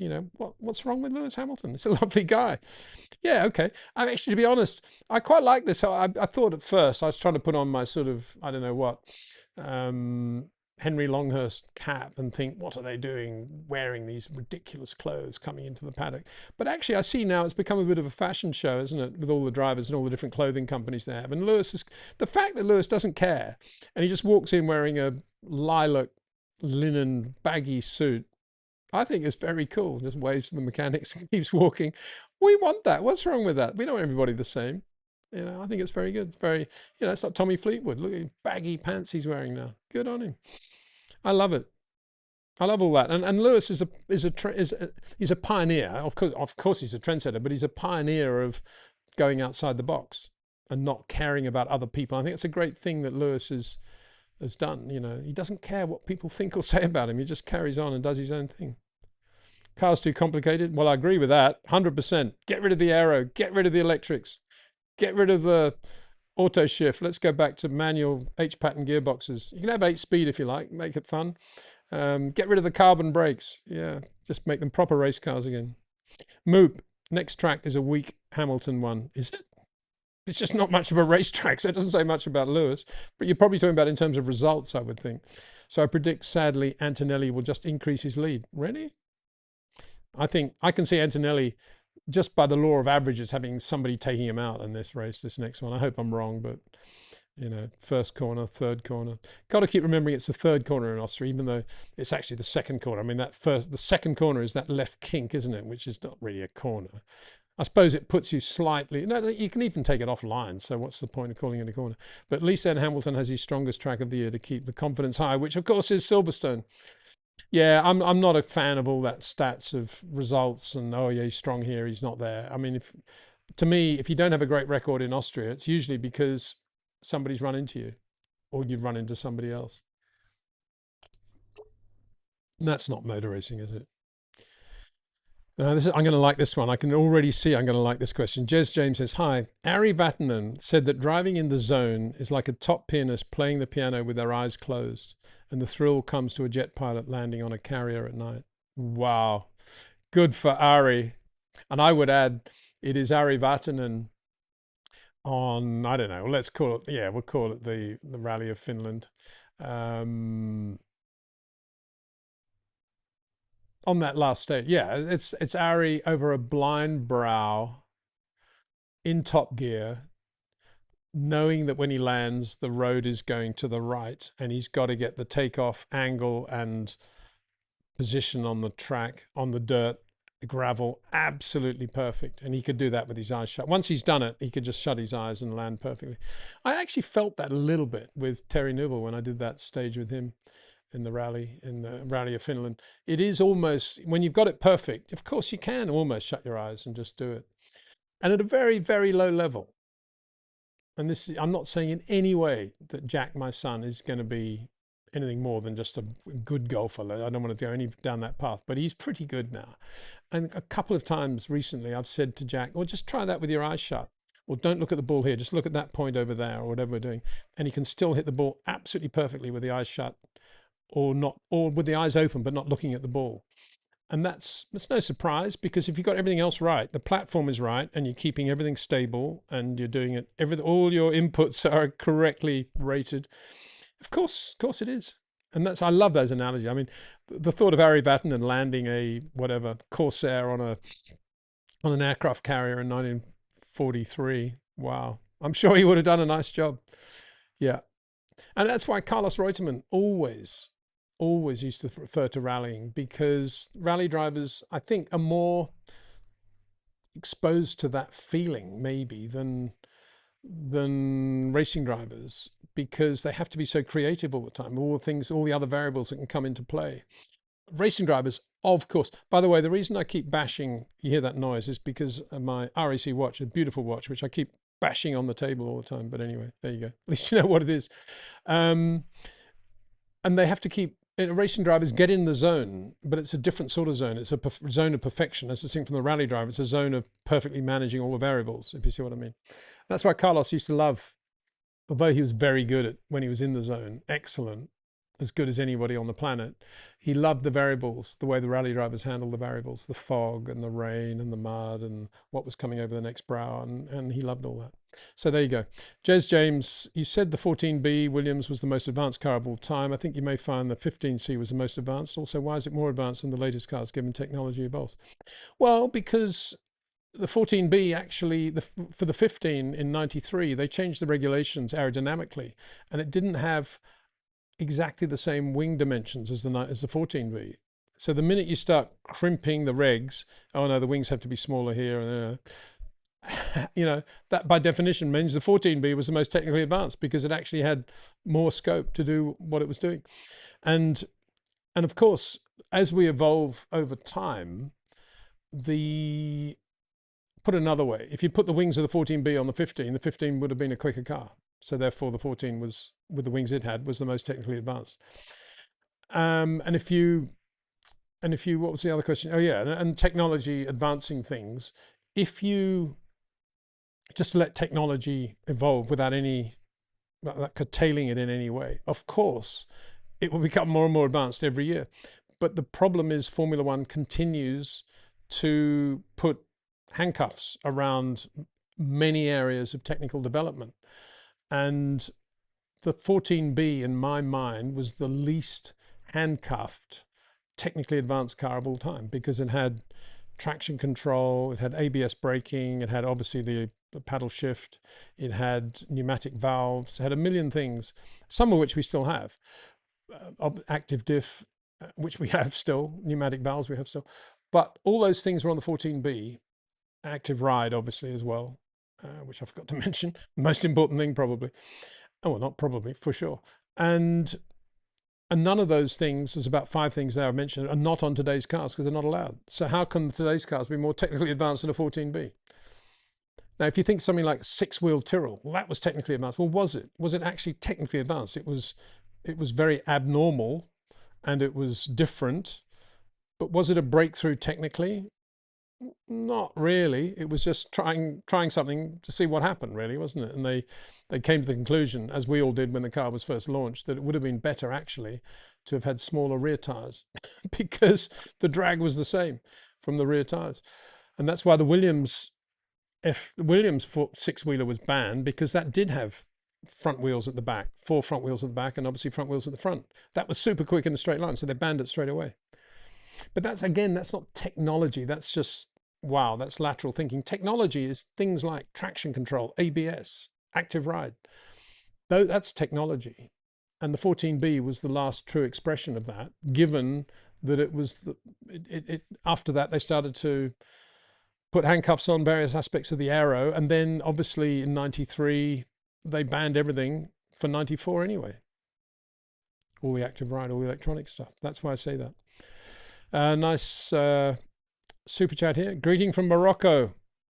Hi there. I've never been to Morocco. Great shame. I'd love to go there. So I'm going to at some point.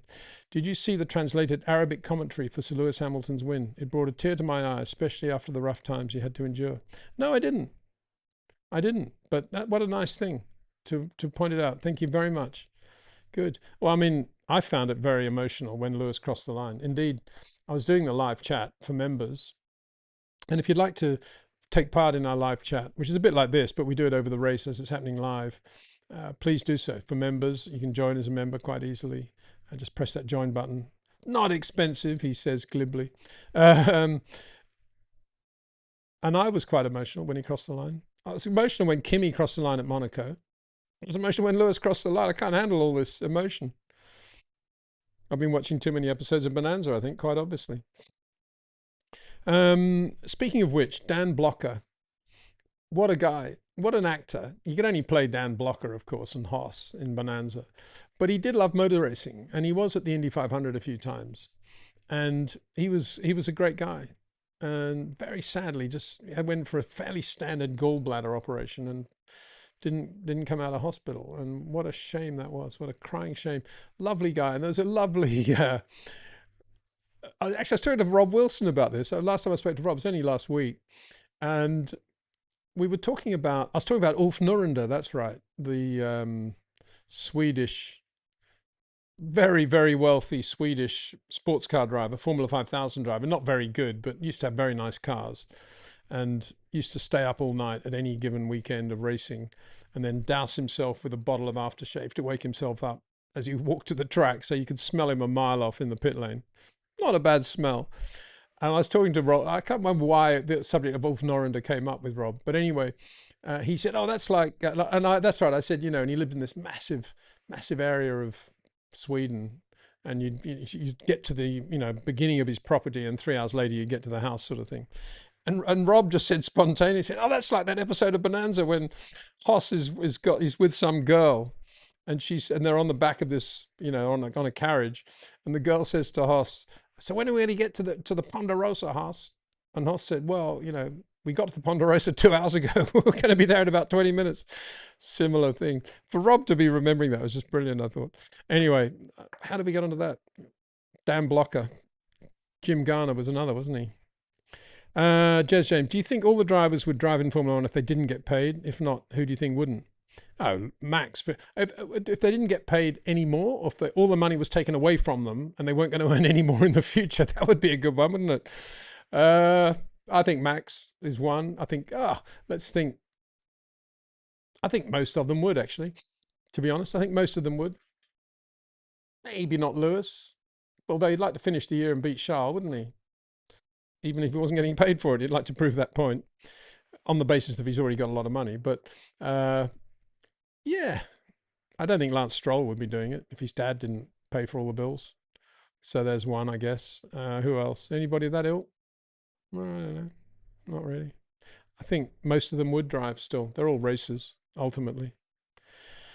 The only Chris Welch. What's your thoughts on Aston Martin, Peter? Should we wait till Newey works his magic, or is it more a Lawrence Stroll issue that they are far behind? I don't know. I don't know what the issue is. I mean, Honda have had long enough. They've been faffing around, haven't they? And you'd think that behind the scenes, if the problem is electric, i.e. battery and all that stuff, that they would have got it right by now. Is the car a bad car? Well, Fernando's been off a couple of times, hasn't he? So that's obviously not a good thing. Equally, it's interesting, isn't it? They're testing tyres at the moment at Barcelona, or were yesterday anyway. I saw something from Pirelli. And I haven't done my homework here, but I think they're running last year's cars, right? But what car? But the Aston Martin Honda's there. So what car's that? Fernando getting some free testing or not? I'm probably wrong, but anyway, if they are, they need it. So that's a good thing. I think Charles was running yesterday. That won't be a bad thing for him either. Regardless of what car he's in, for Charles to be out there doing some tyre testing at Barcelona and just being on his own, no pressure, just driving the lap, that's something that doesn't happen very often these days, the ability to do that, the opportunities to do that. And that won't hurt him at all in terms of just getting confidence back and trying some things not under pressure with the car, under braking. And I hope somebody's saying to him, look, Charles, above all, be Charles, soft, supple, get those rates of input perfect, but just extend the straights a little bit longer, see what happens. That's what I'd say to him. So I don't know, is it Lawrence Stroll? Well, ultimately, I'd say it was, because, as I said before, if it was my team and we'd done that deal with Honda and I'd paid a fortune for Adrian Newey, I'd want to make sure that we maximized everything. And that means damage limitation. And that means looking at all the things that could potentially go wrong. It's your team, remember. Don't just rely on other people to do it correctly. And maybe Adrian's got a slightly different vision these days to the one he had 30 years ago or 20 years ago. He's going to be focused on different things. Learn from the past. Don't assume that because it's another team, you can't learn from them. McLaren had a major issue with the Honda engine when they ran it again recently, and we don't want to make that mistake. And the mistake was they let Honda do their own thing too much in Japan. So we need to keep on top of them, set up an outpost in Japan near the Honda factory with our own engineers that Adrian and Andy Cowell are working with. Send Andy out as well, just to make sure Honda are on top of everything in the right way. And we're all on the same wavelength. But get that set up straight away. Get Adrian out there straight away. And because Lawrence Stroll didn't do that quite clearly, you got to say ultimately it's his fault, I think. So, yeah. You could say the team principal, but I just don't know how much the team principal is overruled by Lawrence Stroll. I really don't know. I imagine that Lawrence has, got a Trump-like rule in that place, and basically doesn't matter what title you've got, you do exactly what you're told. And if he doesn't think it's necessary to set up any sort of Aston Martin outpost in Japan to keep on top of Honda, as McLaren should have done, and I think subsequently admitted they should have done, then nothing you can do to change his mind. Brian McClendon. Hi, Peter. Forgive me if this has already been answered. During Race Watch chat, can you call out the lap number occasionally? I joined in the middle and it took a bit to get synced up. Oh, okay. Yeah, I will. I mean, I could easily put in lots of graphics like I think some others do, but I do know from FOM that they don't like that happening. And so, because that ultimately all that information that's there, whether it be the track graphic, whether it be laps, whatever, all of that actually is generated by F1, and even though it's on different apps, and that's why I don't do it, because we're told not to. A lot of people do, but I will, though, shout out the laps more. Thank you very much for that, Brian. I will definitely do that. Neil Williams, I feel that Austria might be a bit too much of a power-hungry circuit for Ferrari to win again, but let's see. I hope the rumours of a new PU for Austria are true. Well, yeah, but don't be too down about that, because did we not see in Barcelona the first effects of the compression ratio changes? The Mercedes engine maybe isn't as overpowering as it was. Maybe everything's a bit closer already. As I said in my video after the race, we won't really know that until we see how it compares over different circuits over the next 2 or 3 races. But maybe Barcelona was the first occasion in which we've seen Mercedes not having a massive power advantage because of their compression ratio thing. And anyway, PU's coming along in terms of development with both Ferrari and Mercedes. Ferrari got more up their sleeve than Mercedes. As I say, right now, Mercedes' issue is reliability more than anything else. Incongruent tart you are. The names you guys come out with. This Frankenstein engine favors a particular racing style. Well, it does. It favors a style that is a perfect, efficient use of energy harvesting, energy deployment, rates of input by the driver, and tire management. And obviously overall efficient downforce of the car and overall power unit performance, electric and ICE. Those are 2 obviously big parameters. So in one sense, you could say if you were stuck behind a turbo Renault in your Cosworth race car in, I don't know, 1981 or 80 or whatever, in that time, that you're not driving a race car anymore. You're just driving a car that's potentially only going to work on circuits where the turbos are slow. It was all, there's always been these parameters. These are very weird ones because of the whole energy harvesting business and not being able to use the rear brakes, as racing drivers, great racing drivers historically do. And that's why we're in this situation. But I think, Lewis right now is in this wonderful sweet spot, call it what you like, the perfect storm of the style he's been evolving, perfectly suiting actually what the Ferrari requires when it's doing its perfectly efficient energy management lap. If that makes sense. Lewis wins 1 time now. All predict him winning the championship. Well, let's see. Peter is the mensch. Quite sure what mensch means, but mention maybe. Thank you very much anyway, very kind. Based on Barca race pace, is it fair to say Kimi will dominate Russell from here on? No, we know that George, for a start, George was on the pole, and that always means something. In this case, it means that Kimi actually did a very good engine deployment over the last third of the lap. So yeah, it was close. It was much closer than qualifying looked. And I did point that out on the Saturday night of the video. And then in the back phase of the race, George had some rear front wing compromise for sure with a mistake they made on flap adjustment. And I don't blame a mechanic for that. There's lots of pressure there, and it's just one turn, isn't it? And if you get it just this way rather than that way, poof, must be easy to do. I know you practice it a million times, but practicing and doing it in the race is 2 different things. So I don't think that mechanic should be given a hard time. I can tell you what, that mechanic now will be the best guy ever on flap adjustment from here on in, because he'll never, ever, ever make that mistake again. I can guarantee that. That's why he should be given a second chance, in my opinion. I'm sure he will. Mercedes are very good like that. I think the biggest problem for George in this race in Spain was not being quick enough in the first stint, and as a result having to cover Lewis abnormally early on the mediums when Lewis came in. If George had been leading by 10 seconds by then, which I think was in the car, I think he could have done that, then I don't think he would have come in as early. There wouldn't have been so much pressure to cover Lewis, because he would have had more margin and he would have driven the right race, I think.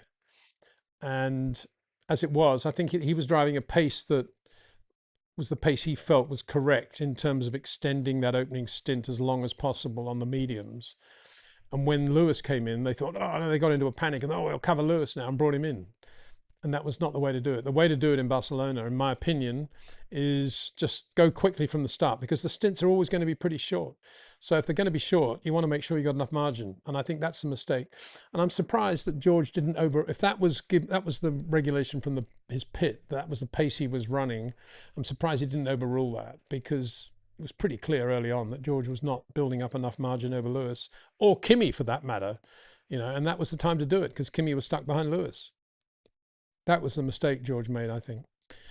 The only Chris Welch, what's your thoughts on Drivers' Championship? I still think it's between George and Kimi. As much as we love Lewis to be in it, I thought Russell be one leading, if not Kimi. Yeah, I don't really think much about the championship. I know it's a cop-out answer, but I've been in racing for so long now, too long, to worry about points at a very early stage of the season. It's still a very early stage. There's a long way to go. 15 races to go. That's longer than World Championships used to be in their entirety.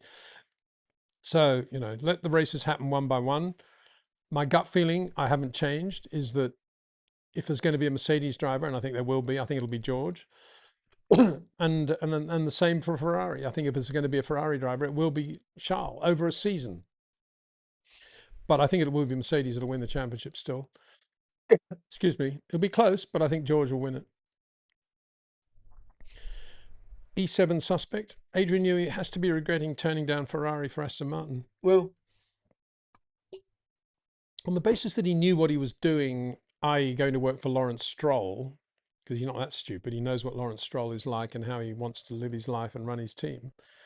I don't think he is feeling any different, because that's what he wanted. And all the reasons he didn't want to go to Ferrari, it's very political, a lot of changes, it's in Italy, all those things are still there. And I don't think Adrian thinks, I think when Adrian made that decision, he didn't make it based on, I want to be winning Grand Prix next year, what is the right team to be with, like a racing driver would. He's basing it on, I want to be with this team for the rest of my life, working life, and I want it to grow pretty much organically in my own vision of how it should be. Yeah, Lawrence Stroll is an overriding figure, but if I can get a stake in the company, I can, and maybe he's not going to be around forever. When he does pull out and sell his shares, I can get a buyer, and then it'll become the Adrian Newey team, and that's never going to happen at Ferrari. I'm going to put this a bit higher, and it keeps dropping down, sorry. That's why I keep fiddling with it. So I think that's why he went to Aston, and those rules, that still applies, doesn't it? I think so. Incongruent Tart You Are says, commit to racing, not political incentives, killing off industries. Yeah, okay. Right. Osterreichering, big like there. Yeah, of course, I remember the old Osterreichering. And I don't remember it particularly fondly, because it was so dangerous. I'm probably the only person of my generation to say that, because I think it's fairly fashionable to say, the old circuit was wonderful. I always used to have clammy palms watching qualifying and racing in Austria. Lots of bad things happen there, and difficult place, I think.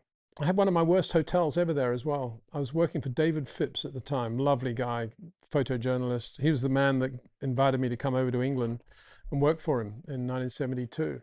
And I came over and I did a lot of ghost writing for him. They went under David's name, but I wrote sort of 4 different race reports from every race I went to, whether it be Formula 2, Formula 1, Formula 3 even.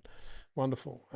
He wrote for Autosport, Car Graphic, Auto Week, Road and Track, I think. One of those. Yeah, Road and Track.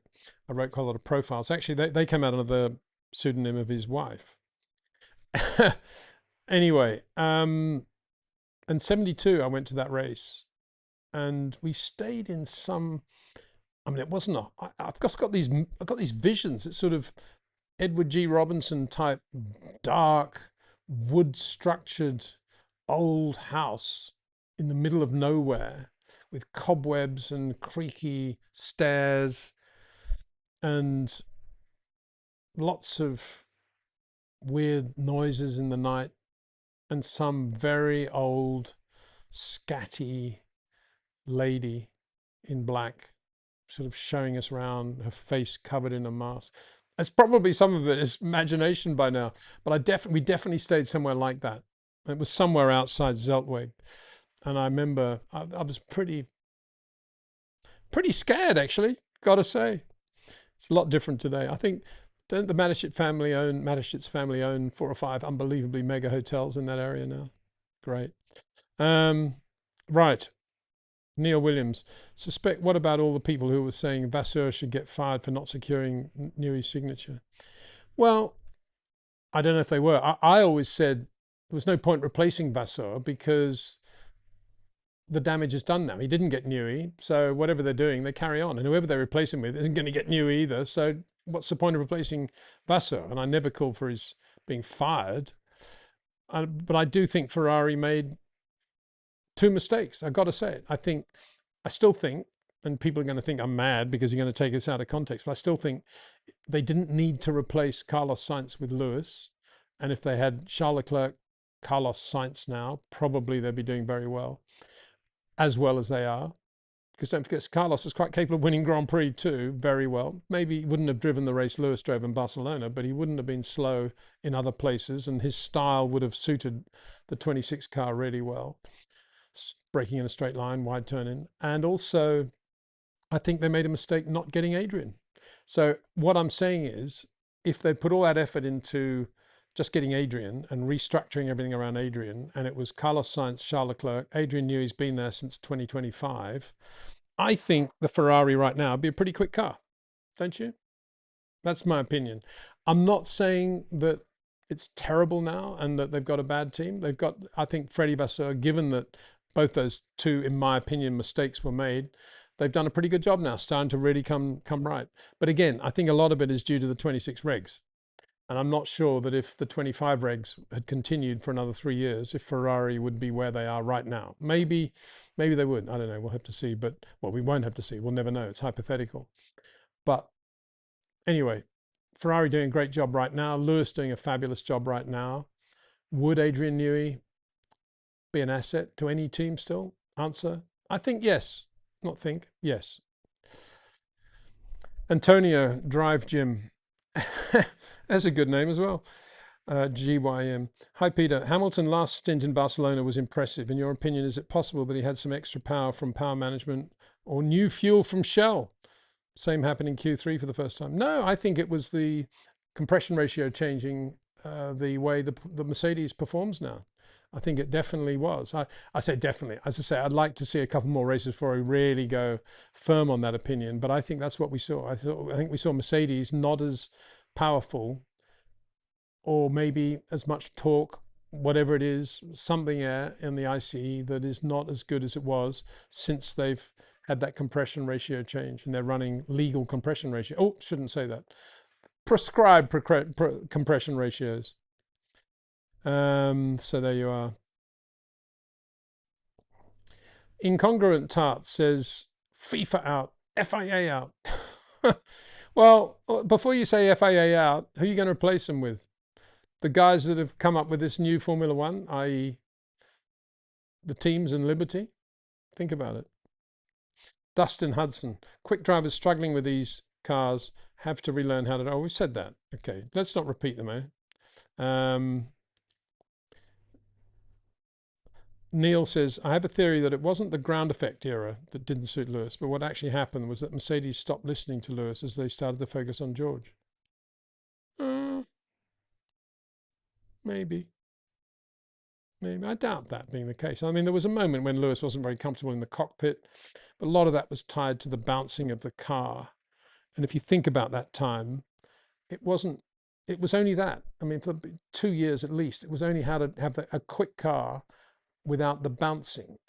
And no racing driver could solve that problem any more than aerodynamicists seem to be able to solve that problem. So I don't think it was the case. I think George was just young and fresh and prepared to take all risks, flick oversteer or not. Whereas Lewis thought, what is this I'm driving? Give me a break. I'm not going to drive this thing on the limit where the back end can meet me halfway around the corner. So there you go. Gone. I'm just kind of winding up, guys, because it's been a good 2 hours. Gone, ego. Imagine Antonelli at Ferrari, Prost, Villeneuve, Mansell, Schumi, all in one for them. Yeah, I know.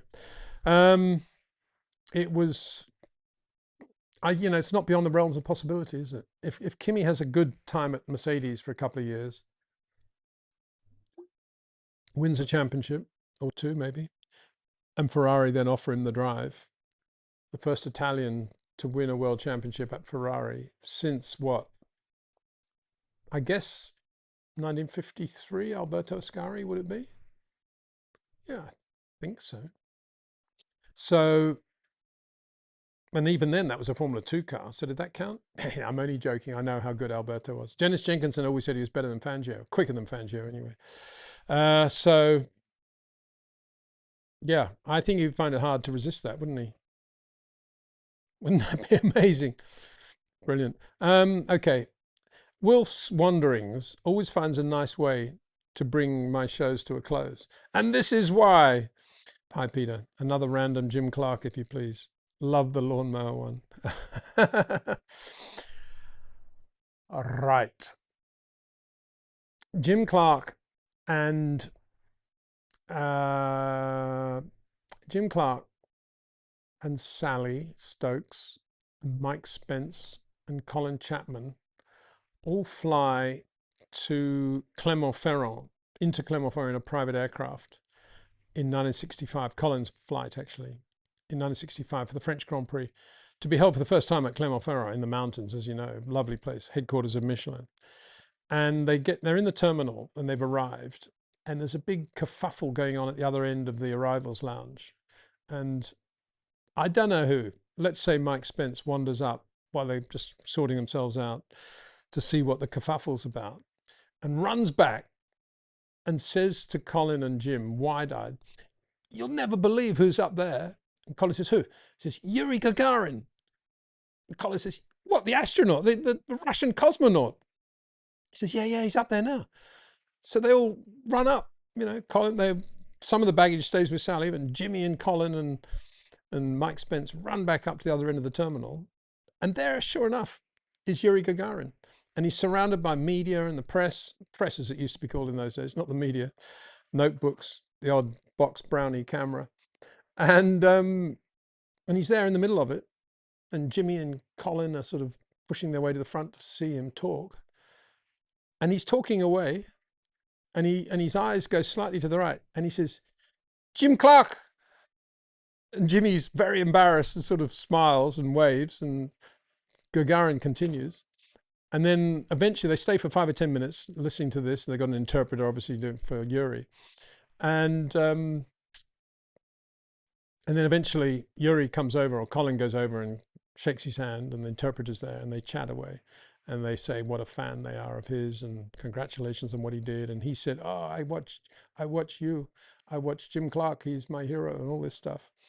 And anyway, they go off and have dinner that night, and it's a big dinner, and there's a bit of wine drunk, and it's quite late when Colin says, "Okay, come on, we got to get on the road. We got to get to the hotel. I want to get out to the track tomorrow morning early." And they get in the road car, and Colin's driving. And I'm not saying that there was anything to do with over the limit, but he'd certainly had the odd glass or two. And it's now nighttime, and they're driving up towards the track to their hotel, which is near the track. So let's imagine it's sort of 8, 9 o'clock at night. And Colin, doing his usual things, driving quite quickly.